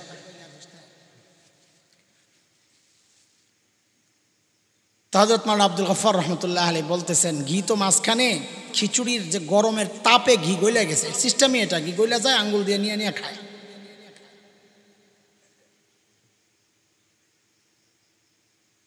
ইসলামরে আল্লাহ পাঠাইছেন, ইসলামের নবীরে গোটা দুনিয়ার মাঝখানে, মনে আছে তো? হঠাৎ করে পশ্চিম দিকে যেই হুজুর বসছেন, যেটা বুঝার আগে আগে বুঝেন, মুসলমান সর্বপ্রথম হিজরত করছে কোন দিকে? কোন দিকে? এলাকা বলেন। কেবলা না, কেবলা পশ্চিম না, আমাদের জন্য কেবলা পশ্চিম না, না, এইটাই হাবশা, আবিসিনিয়া। বর্তমান দুনিয়ার যে মানচিত্র, লোহিত সাগরের পশ্চিম পার, ইথিওপিয়া, এরিত্রিয়া যেই অঞ্চলটা, ওটা ছিল নবীযুগের হাবশা। ওই দিকে হিজরত করছে সর্বপ্রথম, পশ্চিম দিকে। এরপরে উত্তর পূর্ব কোনায় মদিনা, এরপরে হিজরত করছে ওদিকে। তো পশ্চিম দিকে যেই মৌলানা বসছেন, মাথায় তো বুদ্ধি ভরা, উনি করছেন কি, ঘিয়ের মধ্যে আঙ্গুলটা ঢুকাইয়া, ঘি মাঝখানে মানে ইসলাম মাঝখানে, ঘিয়ের মধ্যে আঙ্গুলটা ঢুকাইয়া নিজের দিকে একটা টান মারছে, ইসলাম প্রথমে মক্কা থেকে হাবশার দিকে হিজরত করছে। এখন ওই যে খিচুড়ির মাঝখান দিয়ে লাইন হয়েছে না, ঘি গইলা গেছে, এখন সব ঘি ছুটছে এদিকে। এই অবস্থা দেখা পূর্ব দিকের যে মৌলানা খাইছে, ঘি তো হাবশাওয়ালা খাইয়া লেব, উনি করছে আঙ্গুল একটা দিয়ে নিজের দিকে টান মেরে কয়, এরপরে ইসলাম মক্কা থেকে মদিনার দিকে হিজরত করছে। এখন ঘি ছুটছে হাবশার দিকে আর মদিনার দিকে। আব্দুল গফার রহমতুল্লাহ আলাইহি কয়, বাপস খারাপ, ঘি তো মদিনাওয়ালা আর হাবশাওয়ালা খাইয়া লেব। আমি আর দেরি করলাম না, তাড়াতাড়ি আতাড়ি বইটা ওই খিচুড়ির মধ্যে পুরা ঘিডারে মাখলাম আর বললাম, এরপর ইসলাম গোটা দুনিয়ায় ছড়াইয়া গেছে। এর দোস্ত, ইসলাম নামক ওই ঘি আল্লাহ দুনিয়ার মাঝখানে পাঠানোর কারণে ভাগ আমি আর তুমি সমানতালে পাইছি। আমার দেশে সেই সাহাবী যুগে ইসলাম পৌঁছে গেছে, আলহামদুলিল্লাহ। এদেশের ইসলামের গোড়া অনেক গভীরে পুঁথিত, সাহাবী দিয়ে আসছে। কাজে এই দেশ থেকে ইসলাম নিশ্চিহ্ন করার চক্রান্ত কেউ করলে সে ব্যর্থ হবে ইনশাআল্লাহ, কোনো সন্দেহ। কথা ঠিক? আল্লাহ কবুল করেন, আমিন। এই যে এতগুলো কথা বললাম, চলেন এইবার আমার মূল কথার দিকে যাই। এতক্ষণ শুধু বুঝাইছি আপনাদের মাথার মধ্যে কথাগুলো ঢুকানোর জন্য।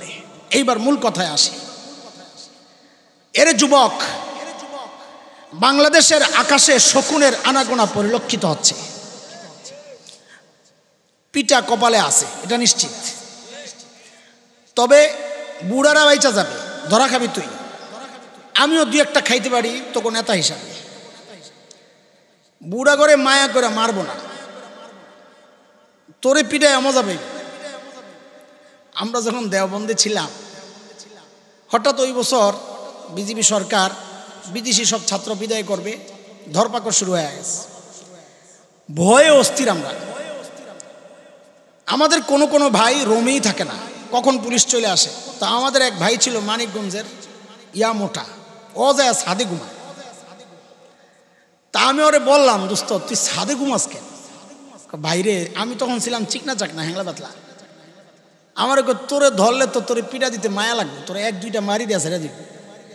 আর আমারে যদি দরতারে পুলিশ কব পিটাইয়া মজা পাওয়া যাইতা, সেটারে ধর মারা করে। এই জন্যে সাদে গেছি, ধরা পড়ার সংখ্যা থাকলে ওখান থেকে লাভ দিয়ে পড়ে মরে যাবো গা, তাও পিটা খামু না। আমগো এক মোটা পিসাব মারা গেল না কয়দিন আগে, আর নাম কোন কি জন্যে খামাখা, আমি তো নাম কই নাই। ওই বেড়া যখন মরছে আমি ওই কথা চিন্তা করছি আর আসছি, যা কবরে ফেরেশতারা পিটাই আছে কি মজাটা পাইব রে। আল্লাহু আকবার। খেয়াল করে শোনেন, শোনেন, একটু রসিকতা করলাম মনোযোগ আকর্ষণের জন্য, এটা একটা কৌশল আমাদের, জরুরি কথা। বাংলাদেশের কিছু অঞ্চল, পার্বত্য অঞ্চল, উত্তরবঙ্গ, খ্রিস্টান মিশনারি এনজিও, তাদের এতটা অপতৎপরতা চলছে, আপনি চিন্তা আর বিশ্বাসই করতে পারবেন না। সেখানে হাজার হাজার নয়, লোভ আর প্রলোভনার ধোঁকা দিয়া, দিন আর শরিয়ার অপব্যাখ্যা দিয়া সহজ সরল মুসলমান হাজার হাজার নয় সংখ্যায় লক্ষ লক্ষ মুসলমানকে খ্রিস্টান বানাচ্ছে। গত কয়েক বছর আগে, আমি পরিচিত মুখ না, দেখতো সাইজ এত মোটা না, সাধারণ মানুষ, দাওয়াতি কাফেলা নিয়ে গেছি দিনাজপুর। উদ্দেশ্য একটাই, হানাহানি কাটাকাটি মারামারি নয়, আমার মুরতাদ হয়ে যাওয়া ভাইকে দাওয়াত দিয়া ইসলামে ফেরত আনা মাকসাদ। এনজিওদের পক্ষ থেকে, মিশনারিদের পক্ষ থেকে পুলিশের কাছে নালিশ করা হয়েছে। ঢাকা থেকে কিছু মৌলবী আসছে, এদের মতিগতি ভালো না, পুলিশ আমাদেরকে ডাকাইছে, আপনারা কারা, কি চান? আমি বললাম যে আমরা খুব সাধারণ মানুষ, আমার ভাই মুরতাদ হয়ে গেছে, তাকে দাওয়াত দিয়া ফেরত নিতে আসছি, মারামারি আমাদের পক্ষে সম্ভব না। তখন আমাদের পুলিশ ভাই তিনি আমাকে একটা প্রশ্ন করেছেন, তিনি দিনদার, আমি আগেই বলি, তিনি যা করেছেন না বুঝে করেছেন, যা বলেছেন না বুঝে বলেছেন, কিন্তু মানুষ দিনদার। পুলিশ ভাই আমাকে একটা প্রশ্ন করেছেন, আচ্ছা হুজুর আমাকে একটু জবাব দেন আপনারা। এই প্রশ্নটা আমি যখন আপনাদের সামনে উত্থাপন করব, আমার বিশ্বাস এখানেও কেউ কেউ এমন থাকতে পারেন তার মনেও ওই প্রশ্ন জাগবে যে হ্যাঁ, কথা তো ঠিকই আছে। পুলিশের প্রশ্ন হচ্ছে, হুজুর আমরা মুসলমান, ইসলামের দাওয়াত গোটা দুনিয়ায় চলছে, আমেরিকা, ইউরোপ, অস্ট্রেলিয়া, আফ্রিকা, গোটা দুনিয়ায় ইসলামের দাওয়াত চলছে, লক্ষ লক্ষ অমুসলিম মুসলমান হচ্ছে, কই আমাদেরকে তো কেউ বাধা দেয় না, কিন্তু খ্রিস্টানরা বাংলাদেশে আইসা ওদের ধর্ম প্রচার করলে আমাদের কি সমস্যা? যার যার ধর্মের প্রচার সে করবে। আপনাদেরও কারো কারো মনে জাগতেছে হ, কথা তো ঠিক, তাই না? এই কথাটা যে ঠিক না, সংবিধান যদি এরকম থাকে আমরা এর পরিবর্তন চাই, নাগরিক হিসাবে আমরা চাইতে পারি, আমরা বিশৃঙ্খলা চাই না, কিন্তু কথাটা ঠিক না।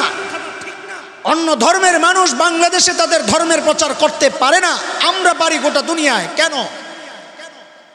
কারণ হচ্ছে আল্লাহ তাআলা কোন নবীকে বিশ্বনবী বানান নাই, আমার নবী একমাত্র বিশ্বনবী। এইবার বুঝেন কেন আমার নবী বিশ্বনবী। বিশ্বনবী কাকে বলে এটা বুঝেন। বিশ্বনবীর অর্থ তিনটা, বলেন কয়টা? বুঝেন ভাই, বুঝেন কয়টা? এক নাম্বার, বিশ্বনবী মানে হচ্ছে আল্লাহ তাআলা দুনিয়ায় যত নবী পাঠিয়েছেন সমস্ত নবীর জন্য অঞ্চল ছিল নির্ধারিত। কি ছিল? এলাকা ছিল। প্রমাণ আজকের বিকৃত বাইবেলের মধ্যে আছে, খুঁজে দেখেন। হযরত ঈসা আলাইহিস সালামের বক্তব্য, তিনি বলেছেন আল্লাহ আমাকে ফিলিস্তিনের একটা অঞ্চলের জন্য পাঠাইছেন। এটা বাইবেলে আছে, আজকের বিকৃত বাইবেল, এটা আসমানি কিতাব না, ওদের বানানো, তাতেও আছে। বিশ্বনবীর আরেক অর্থ, কয় অর্থ বলেছি? তিন অর্থ।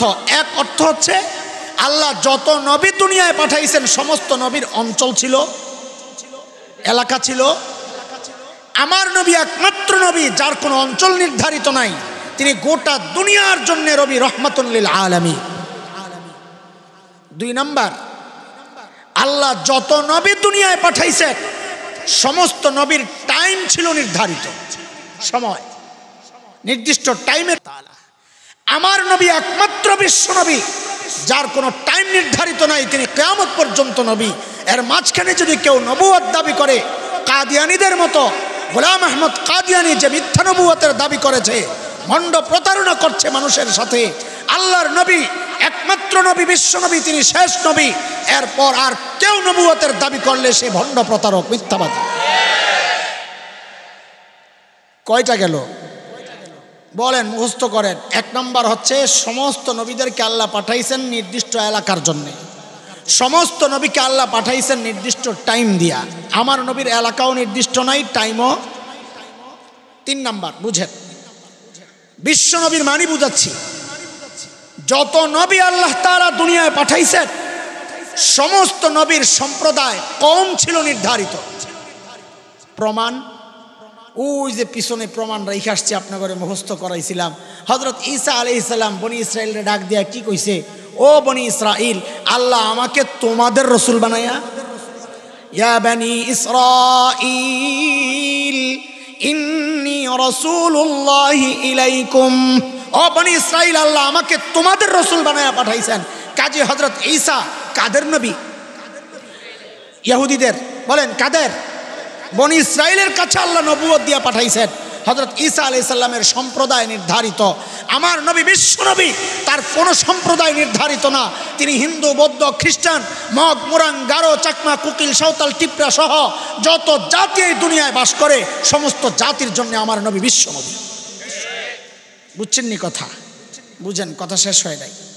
এইবার বুঝেন, আমাদের নবীর নবুয়তের এই দিন শরীয়ত সারা দুনিয়ায় আমরা প্রচার করতে পারি, অন্য ধর্মের মানুষ কেন বাংলাদেশে তাদের ধর্মের প্রচার করতে পারবে না? এটা বুঝেন।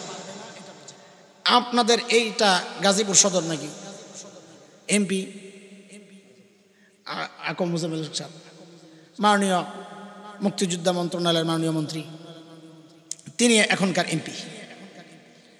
আচ্ছা, আপনাদের ঠিক গাজীপুর চৌরাস্তায় হঠাৎ আমাদের এমপি সাহেব মন্ত্রী সাহেবের ছেলেপেলেরা দেখলো, খুব মনোযোগ দিয়ে বুঝেন জিনিসটা, মন্ত্রী সাহেবের ছেলেপেলেরা দেখলো বড় এক সাইনবোর্ড লাগানো, লেখা এমপি সাহেবের অফিস। কার? ওরা কই কিরে এইটা কোন এমপি সাহেবের অফিস? আমরাই তো এমপি সাহেবের লোক, আমাকে অফিস আছে, এটা আবার কে করলো? খোঁজ লইতে গেছে, যাই জিজ্ঞেস করতেছে ভাই এটা কোন এমপি সাহেবের অফিস? তো ভিতরে যারা ছিল এরা জবাব দেয় সাদেক হোসেন খোকা। কার? সাদেক হোসেন খোকা, তিনি ঢাকা 7 আসন কোতোয়ালি ওই আসনের এমপি ছিলেন, পরে মেয়র হয়েছিলেন। তো তিনি ঢাকা 7 আসনের এমপি ছিলেন, এখন আছেন, মারা গেছেন। আসন কোনটা? আরে কথা বলেন না।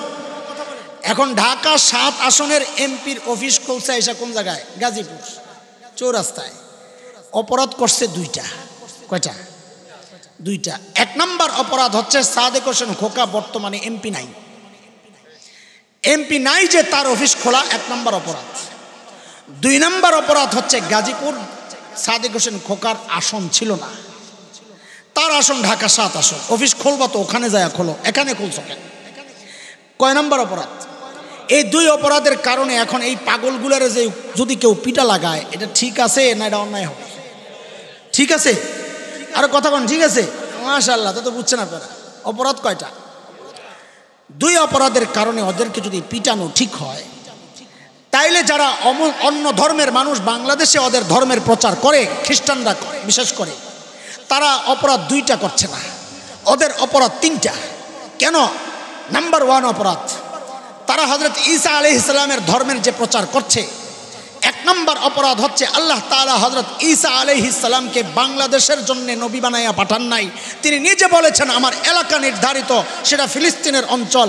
1 নম্বর অপরাধ হচ্ছে বাংলাদেশে তাদের ধর্মের প্রচার তারা করছে। অপরাধ নাম্বার 2, তিনি মন্ত্রী এমপি ছিলেন যখন, আল্লাহর নবী সাল্লাল্লাহু আলাইহি ওয়াসাল্লামের নবুয়তের আগে তিনি নবী ছিলেন, ওনার নবুয়তের টার্ম শেষ হয়ে গেছে, কাজেই তার ধর্মের প্রচার গোটা দুনিয়ায় কোথাও চলতে পারে না, কারণ তার টার্ম শেষ। বাংলাদেশে তার ধর্মের প্রচার চললে 2 নম্বর অপরাধ করা হচ্ছে। 3 নম্বর অপরাধ হচ্ছে আল্লাহ তাআলা হযরত ঈসাকে পাঠাইছেন কাদের নবী বানাইয়া? বনি ইসরাইলের রাসূল বানাইয়া, মুসলমানদের নবী বানাইয়া হযরত ঈসাকে আল্লাহ পাঠান নাই। কাজেই বাংলাদেশে যদি তারা তাদের ধর্মের প্রচার করে, তারা 3 নম্বর অপরাধ করছে, কারণ আমার নবী একমাত্র বিশ্ব নবী, তাকে আল্লাহ সব ধর্মের নবী বানায়া পাঠাইছেন, কাজেই তার ধর্মের প্রচার সব ধর্মের লোকদের কাছে চলবে। আমার নবী বিশ্ব নবী, তাকে আল্লাহ কিয়ামত পর্যন্ত নবী বানায়া পাঠাইছেন, কাজেই তার ধর্মের প্রচার কিয়ামত পর্যন্ত চলবে। আমার নবী বিশ্ব নবী, তাকে আল্লাহ গোটা দুনিয়ার জন্য নবুয়ত দিয়া পাঠাইছেন, কাজেই একমাত্র ইসলামের প্রচার আমেরিকা, ইউরোপ, আফ্রিকা সহ গোটা দুনিয়ায় চলবে, কিয়ামত পর্যন্ত চলবে। অন্য কোনো ধর্মের প্রচার চলতে পারে না, চলতে পারে।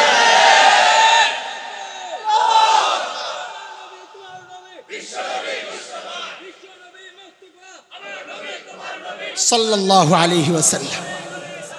কথা বুঝতেছেন? আরে ভাই, নবী চিনতেছেন? আচ্ছা, কি চিনাইতেছি? বলেন বলেন, কি চিনাইতেছি? নবী চিনাইতেছি, একটু চিনতেছেন? আল্লাহু আকবার, আমার নবী কত মহান! আলহামদুলিল্লাহ।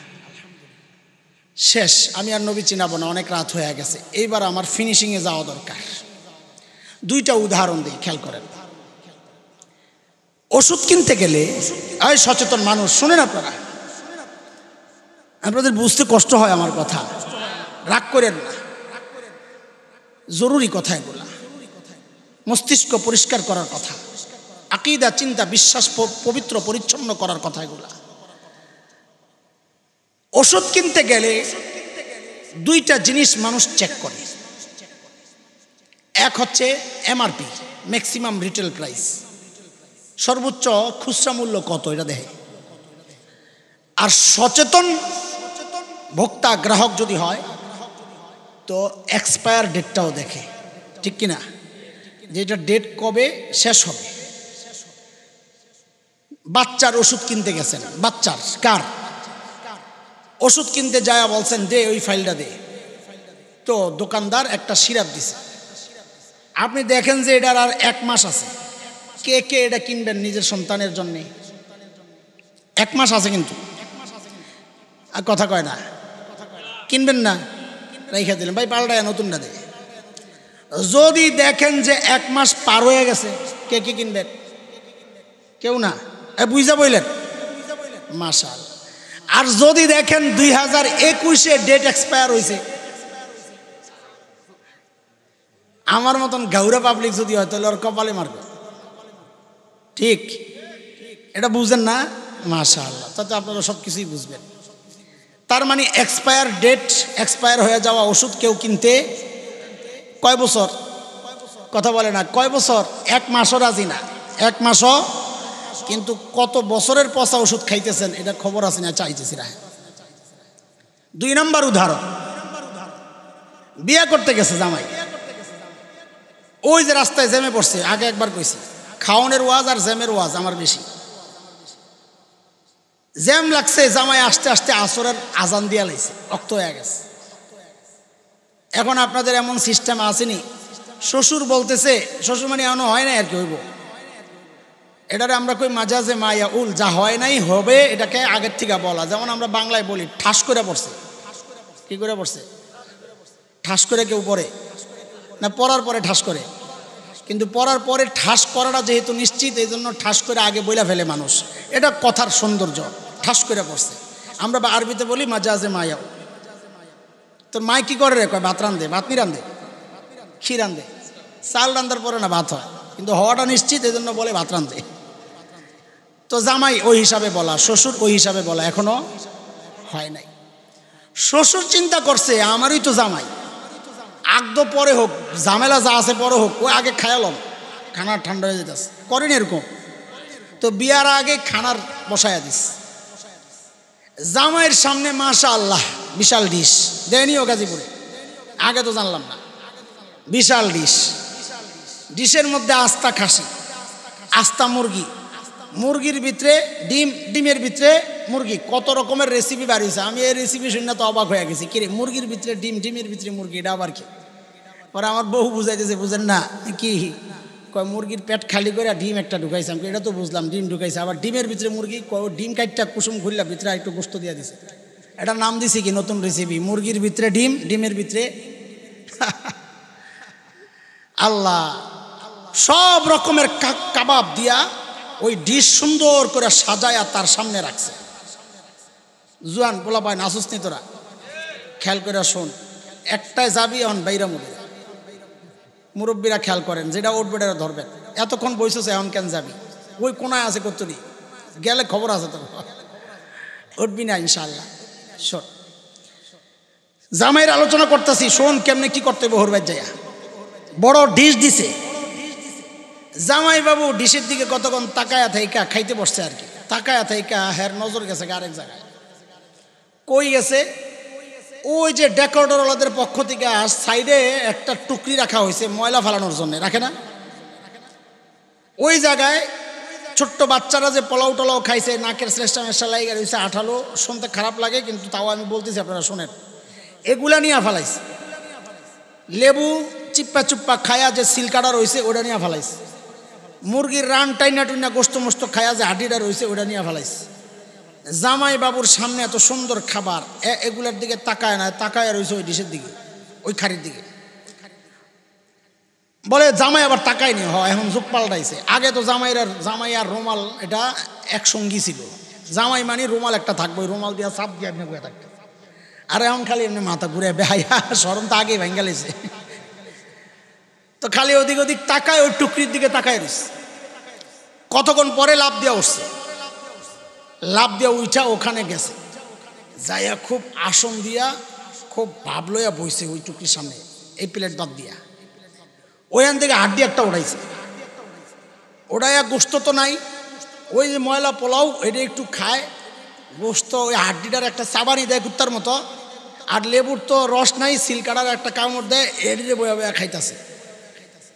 কতক্ষণ পর শ্বশুর ঘর থেকে বাইরে হইয়া জামাই খুঁজা পায় না, জামাই কই দেখে যে ওই কুত্তার জায়গাত জামাই কই, কথা কয় না, জামাই কই, ওইনে কার বর কথা, কার বসার কথা, কুত্তার বসার কথা, ওখানে জামাই বসে ওগুলা খাইতেছে। হায় খোদা, ঘটকরে ডাক দিয়েছে, ভাই বেসা বেদিকে আইয়া, ঘটকরে ডাক দিয়া ভিতরে নিয়ে ইচ্ছা মতো লাগাইছে পিডা।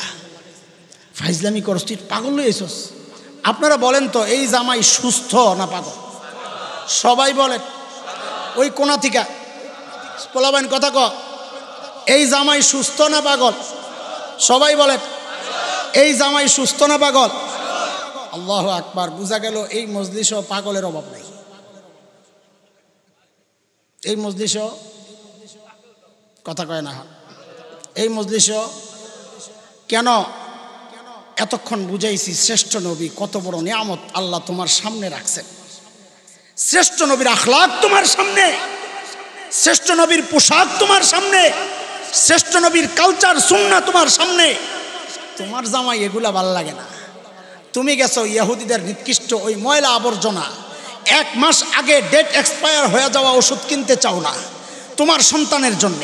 সেখানে 1400-1500 বছর খ্রিস্ট ধর্ম, 1500 বছর আগে ডেট এক্সপায়ার হয়ে গেছে। ওই ধর্মের কৃষ্টি কালচার তোমার পছন্দ।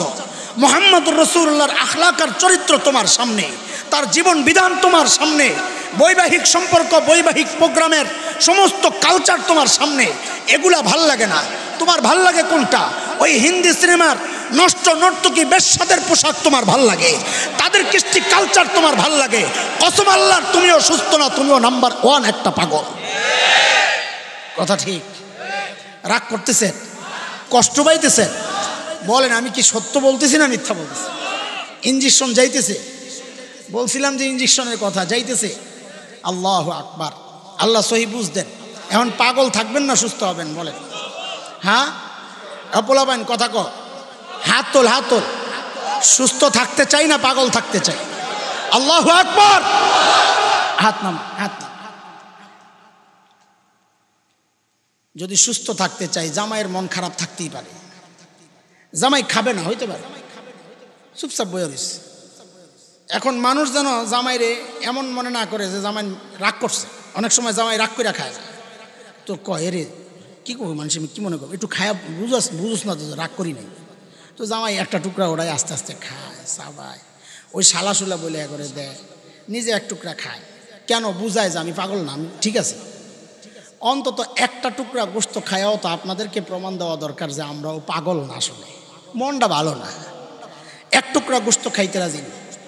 এই সামনের ডিশ থেকে, ওই পচা খাওয়ান না, সামনের ডিশ থেকে মাত্র 1 টুকরা গোশত। কয় টুকরা? মাত্র। আজকের বয়ানে শুধু কয় টুকরা চাইতেছে? ধীরে ধীরে জামাইয়ের মন ভালো হয়ে গেলে সব টুকরাই খাবে, শ্বশুরের সবই খাবে ইনশাআল্লাহ। কিন্তু এখন কয় টুকরা? 1 টুকরা। মুরব্বীরা বলেন আমি কয় টুকরা চাইছি? এই জামাইয়ের যদি একটা টুকরা গোশত আপনারা না খাওয়াইতে পারেন তো বলেন এই জামাই ঠিক আছে নি? এটা সুস্থ না পাগল? আলহামদুলিল্লাহ। এই একটা টুকরা গোশত চাইতেছি মানে হচ্ছে আল্লাহর নবীর লাখো সুন্নাহ থেকে তোমার কাছ থেকে আমি একটা সুন্নাহ চাইতেছি। দোস্ত, তুমি একটা সুন্নাহর ওয়াদা আমার সাথে কইরা আল্লাহকে বলো, সমাজকে বলো যে আমি পাগল না, আমি বুঝি নাই, আমি পাগল না, আমি সুস্থ, আমি আমার হাবিবকে মহাব্বত করি, আমি না যা করছি না বুঝা করছি, আজকে থেকে ওয়াদা করলাম আমার এটা করব না। সেই 1 টুকরা গোশত আমি চাই, সেটা হচ্ছে আল্লাহর হাবিবের একটা গুরুত্বপূর্ণ সুন্নাহ। এটা আমরা শব্দে বলি সুন্নাহ, আসলে এটা হচ্ছে ওয়াজিব, সবসময় রাখার জিনিস, না রাখলে কবিরা গুনাহ হয়। সেই দাড়ি, ও আল্লাহর বান্দারা, আল্লাহর নবীর শ্রেষ্ঠ উম্মত, আজকে এই মজলিসে ওয়াদা করো কে কে দাড়ি রাখবা আজকে থেকে, আর দাড়ি কাটবা না ইনশাআল্লাহ। আরে ভাই ওয়াদা তো করো। তুমি রাখতেছো না রাখতেছো, হাত তুলে আল্লাহকে বলো আল্লাহ আমি ওয়াদা করতেছি ইনশাআল্লাহ, মরার আগে তো রাখবা ইনশাআল্লাহ। হাত নামাও, এত ডরাও কেন? নামান নামান। এই যে দাড়ি কাটো তোমরা মুরব্বীরা, আপনারা যারাই কাটেন, কেন কাটেন? আমি খুব সংক্ষেপ করতেছি, শেষ করতেছি। দাড়ি কেন কাটেন আমি জিজ্ঞেস করি? স্মার্ট সাজার জন্য, তাই না? আর কিছু না? কি কি? আরে বলেন না, কি সাজার জন্যে? লা হাওলা ওয়ালা কুওয়াতা ইল্লা বিল্লাহ। আহারে পাগল, আহারে পাগল, দাড়ি কাটলে স্মার্ট হয় এই কথা তোমাকে বলছে কে? কথা কয় না। আরে শয়তান। কে বলছে? দাড়ি কাটলে যদি স্মার্ট হইতো তাইলে নবী আলাইহিস সালামই দাড়ি কাটতেন। অথচ মানব ইতিহাসের সবচাইতে স্মার্ট সুন্দর সুপুরুষের নাম হচ্ছে মুহাম্মদুর রাসূলুল্লাহ সাল্লাল্লাহু আলাইহি ওয়াসাল্লাম। নবী এত সুন্দর ছিলেন, আল্লাহু আকবার, কত সুন্দর ছিলেন। শুনবেন একটু শুনবেন আমার নবী কত সুন্দর ছিলেন, একটু শুনবেন। আল্লাহ, হযরত কবি হাসান ইবনে সাবিত রাদিয়াল্লাহু আনহু আল্লাহর নবীর সাহাবী কবি ছিলেন, আরবের বিখ্যাত কবি। নবীর চেহারার দিকে তাকায়া তাকায়া সুন্দর কবিতা লেখছেন। কি লেখেন হযরত হাসান? কবিদের অবস্থা হইল ভাব, যা দেখতেছে এটাকে ফুটায়া তোলার চেষ্টা করে। তো কবি হাসান লিখতেছে, ওয়া আহসানু মিনকা লাম তারা কাত্তু আইনি ওয়া আজমালু মিনকা লাম তালিদিন নিসা খুলিকতা মুবাররাআন মিন কুল্লি আইবিন কাআন্নাকা ক্বাদ খুলিকতা কামা তাশা। আল্লাহু আকবার। ওগো নবী, আপনার চেয়ে সুন্দর এই চোখ কোনোদিন কাউকে দেখে নাই, আপনার চেয়ে সুন্দর কোনো মা কোনোদিন কাউকে জন্ম দেন নাই। নবী গো, আপনার দিকে তাকালে মনে হয় আল্লাহ আপনাকে সমস্ত ত্রুটি মুক্ত করে আপনার চাওয়া অনুযায়ী আসমান থেকে পাঠায়া দিছেন। আমার নবী কত সুন্দর ছিলেন জানেন? আম্মা জান আয়েশা রাদিয়াল্লাহু তাআলা আনহা বলেন, আহারে মিশরের মেয়েরা নবী ইউসুফের সৌন্দর্যে পাগল হইয়া হাতের আঙ্গুলগুলো কেটেছিল। সূরা ইউসুফে আল্লাহ বর্ণনা দিচ্ছেন, হযরত ইউসুফ যখন সামনে আসছে মেয়েরা হাত কাটে, ওয়াকাত্তানা আইদিয়াহুন ওয়াকুলনা হাশা লিল্লাহ মা হাযা বাশারা ইন হাযা ইল্লা মালাকুন কারীম। মিশরের মেয়েরা হাত কাটে আর বলে, হযরত ইউসুফের সৌন্দর্যে পাগল হইয়া হাত কাটে আর বলে এটা মানুষ না, মানুষ না, মানুষ আবার এত সুন্দর হয় নাকি, এটা সম্মানিত ফেরেশতা। আম্মা জান আয়েশা বলেন, মিশরের মেয়েরা নবী ইউসুফের সৌন্দর্যে পাগল হইয়া ছুরি দিয়া নিজেদের হাতগুলো কেটেছিল। আহারে মিশরের মেয়েরা যদি আমার হাবিবকে দেখতো তো তাদের ছুরি দিয়া হাতগুলো না কাইটা তারা ওই ছুরি দিয়া নিজেদের কলিজাগুলা টুকরা টুকরা করে ফেলতো। আমার নবী এত সুন্দর ছিল, আল্লাহু আকবার। ও দোস্ত, কথা ক, আমার নবী যে এত সুন্দর ছিলেন কারণ জানেন আপনারা? জানেন না? আরে কারণ হইল নবী প্রতিদিন 3 বার, সকালে একবার ঘুমের থেকে ওইটা, দুপুরে খাওয়ার পরে একবার, রাত্রে ঘুমের আগে একবার, প্রতিদিন 3 বার জিলেট ওই যে রেজার আছে না দামি, ওটা দিয়ে শেভ করতে। কথা কয় না? কথা কয় না? নবী আলাইহিস সালাম এত সুন্দর ছিলেন, দাড়ি কাইটা না রাইখা? আরে বলেন না কথা, দাড়ি কাইটা না রাইখা? আমার নবী সুন্দর ছিলেন দাড়ি রাইখা, কাইটা না। সবচেয়ে সুন্দর ছিলেন কি দাড়ি রাইখা না কাইটা? আরে দোস্ত, এই সুরতের বড় দাম, এটা নবীর সুরত। খেয়াল করেন, এই সুরতের বড় দাম। কত দাম? আল্লাহু আকবার। আমাদের এক বড় বুজুর্গ ছিলেন, মজজুব বুজুর্গ। লোকেরা তাকে জিজ্ঞেস করে, হযরত আল্লাহর সামনে যদি আপনি দাঁড়ান, আল্লাহ যদি আপনাকে জিজ্ঞেস করে আপনি কি আমল নিয়ে আসছেন? খাজা আজিজুল হাসান মজজুব রহমতুল্লাহ আলাই, হযরত থানবীর খলিফা খাজা আজিজুল হাসান মজজুব বলেন, আল্লাহর সামনে পেশ করার মতো আমার কোনো আমল তো নাই। কারণ আমল তো অনেক করছে। আমরা আর বড়দের মধ্যে পার্থক্য এই জায়গায়, আমরা আমল করি কম, ভাবি অনেক কিছু করছি, আর বড়রা করতেন অনেক, ভাবতেন কিছুই করেন। বুঝে আসছেন? খাজা আজিজুল হাসান মজজুব বলেন, আল্লাহর সামনে পেশ করার মতো আমার কোনো আমল তো নাই। হ্যাঁ, আমি একটা কাজ করব, নিয়ত করে রাখছি, আল্লাহর সামনে যখন হাজির হব আমি আমার দাড়িগুলারে আল্লাহর সামনে এমনি ধরব, তারপর বলবো, তেরে মাহবুব কি আরব शबाहत लेके आया हूँ, हकीकत तो इसको कर दे मैं सूरत लेके आया हूँ। ওগো মালিক, আমার কোনো পুঁজি নাই, আমার একটাই পুঁজি, তোমার হাবিবের সুরতটা ধইরা আসছি। আমি জানি আমারটা নকল, তোমার হাবিবেরটা আসল, আমারটাকে আসল হিসাবে তুমি কবুল আর মঞ্জুর করে নাও। এর দোস্ত খেয়াল করো আমার শেষ কথা, এই সূরতের কত দাম জানুনি? আমাদের বড়রা উদাহরণ এনেছেন এই জায়গায়। এই উদাহরণ, এক মায়ের কাছে মৃত্যু সন্তানের ছবি, মা ছবিটা ঠোঁটে লাগায়, গালে লাগায়, আহারে আমার কলিজার ধনের ছবি। আমি একটু জানতে চাই ওই ছবির মধ্যে সন্তানের গোশত আছে কয় কেজি, পশম আছে কয়টা, চামড়া আছে কদ্দুর, হাড্ডি আছে কদ্দুর?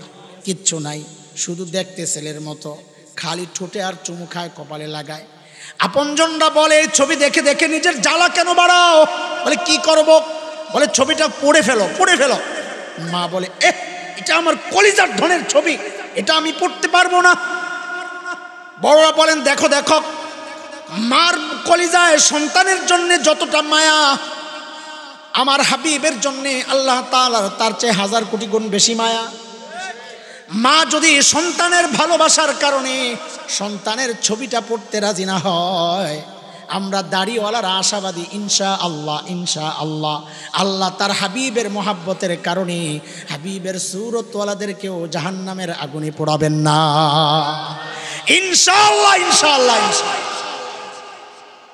আচ্ছা, আমভাবে তো উঠাইলাম, একজন আল্লাহর বান্দা চাই, একজন আল্লাহর বান্দা চাই যে এই মুহূর্তে আগে দাড়ি কাটতো, দাড়িওয়ালারা না, আগে দাড়ি কাটতো, এখন হঠাৎ চিন্তা আসছে আরে এইভাবে তো কোনো সময় চিন্তা করি নাই, আমি আজকে থেকে আর কোনোদিন দাড়ি কাটবো না। এই যে মাশাআল্লাহ, মারহাবা, আল্লাহু আকবার।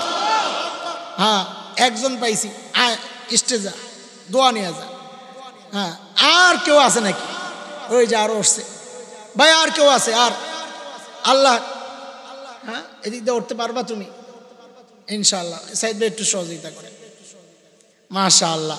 সবাই দোয়া করেন আল্লাহ তাআলা তাকে কবুল করেন, আল্লাহ তাআলা প্রিয় হাবিবের সাথে জান্নাতে জায়গা দেন। ভাই আর কোনোদিন ব্লেড লাগাবা না, কেচি লাগাবা না, ইনশাআল্লাহ একদম বড় আমার মতো এরকম বড় হয়ে যাবে, দাড়ি সহ আবার দেখা করবা, তো আমি আবার হাতায়া দিব। আমার হইলো আরেক ধান্দা, আমার তো আমল নাই, তো এটারই পুঁজি বানাই যেন হাসরের মাঠে আল্লাহকে দেখাইতে পারি, আল্লাহ এই হাতগুলা দিয়া তোমার হাবিবের সুন্নতের গাছ লাগাইছে। আপনারাও তাকায়া তাকায়া সাক্ষী হন, যেন আপনারাও আল্লাহর কাছে এটারই উসিলা বানাইতে পারেন। ভাই আর কোনো বান্দা আছে নাকি? আর কোনো ভাই? আর কোনো ভাই? হ্যাঁ, একজন, এটা একজন, এত বড় মজলিস, হ্যাঁ আরো 2-1 তো পাওয়ার কথা। হ্যাঁ মাশাআল্লাহ, মারহাবা, আসেন, আল্লাহু আকবার, লিল্লাহি তাকবীর। আরে ভাই জোরে বলেন, সবাই বলেন লিল্লাহি তাকবীর। আল্লাহ আমার ভাইদেরকে কবুল করেন। উঠায়া দেন সাইদ ভাই, আপনি টান দিয়া। হ্যাঁ মাশাআল্লাহ, দেখেন ওদের তারতুর ছিলেন না। হ্যাঁ মাশাআল্লাহ, মারহাবা, জাযাকুমুল্লাহ, আল্লাহ কবুল করেন। মারহাবা, মারহাবা, মাশাআল্লাহ, মাশাআল্লাহ। দেখেন এই যুবকগুলা, হ্যাঁ আল্লাহ তাআলা কবুল করেন। সমাজে গেলেই তো ধরবে, কিরে মোল্লা হয়ে যাবি, তো আপনি কইবেন তোরা যাই কস, আমি আল্লাহর আদালতে আসামির কাঠগড়ায় দাঁড়াইতে রাজি না। পারবেন না ইনশাআল্লাহ? যান ইনশাআল্লাহ, আল্লাহ কবুল করেন। মাশাআল্লাহ, মারহাবা। যারা কাটেন তারা নিয়ত করেন ইনশাআল্লাহ আর কাটবো না ইনশাআল্লাহ। প্রিয় হাবিবের সুন্নত দ্বারা নিজের জীবনকে সাজাবো ইনশাআল্লাহ। আল্লাহর খাতার থেকেও নাম কাইটা যাবে, জনগণের খাতার থেকেও নাম কাটাইয়া দিব। সেটা হলো কোন নাম? পাগলের খাতায় নাম আসেনি। কার খাতায়? মনে আসেনি? শ্রেষ্ঠ নবীকে যদি চিনে থাকি তো শ্রেষ্ঠ নবীকে দিয়া, শ্রেষ্ঠ নবীর আখলাক আর চরিত্র দিয়ে আমার জীবনকে সাজাবো ইনশাআল্লাহ তাআলা। আল্লাহ তাআলা আপনাদের এই এলাকাকে শ্রেষ্ঠ নবীর সুন্নাহ জিন্দার একটা জায়গা হিসাবে কবুল করেন। সমস্ত বিদআত থেকে এই এলাকাকে আল্লাহ মুক্ত করেন, শিরিক থেকে মুক্ত করেন, গান বাজনার অনুষ্ঠান প্রোগ্রাম থেকে আল্লাহ এই মজলিসগুলোকে, এই জায়গাগুলোকে হেফাজত করেন। আমিন, আমিন, আমিন। যারা এই সুন্দর আয়োজন করেছেন অল্প সময়ে, এই অসময়ে, এই বৃষ্টির দিনে, এই গরমের মধ্যে, আল্লাহ তাআলা তাদেরকেও জাযায়ে খায়ের দান করেন। একটা মাদ্রাসা হয়েছে এখানে, তালিমুল কোরআন নুরানি মাদ্রাসা, আপনাদের বাচ্চাদেরকে এই মাদ্রাসায় দিবেন, এলাকা চমকায়া যাবে ইনশাআল্লাহ তাআলা। আল্লাহ মাদ্রাসাকে কবুল করেন। অর্থ দিয়ে, সময় দিয়ে, শ্রম দিয়ে, পরামর্শ দিয়ে যারা এই মাহফিল আয়োজনে সহযোগিতা করেছেন আল্লাহ সবাইকে কবুল করেন। আমিন। ওয়া আখিরু দাওয়ানা আলহামদুলিল্লাহি রাব্বিল আলামিন।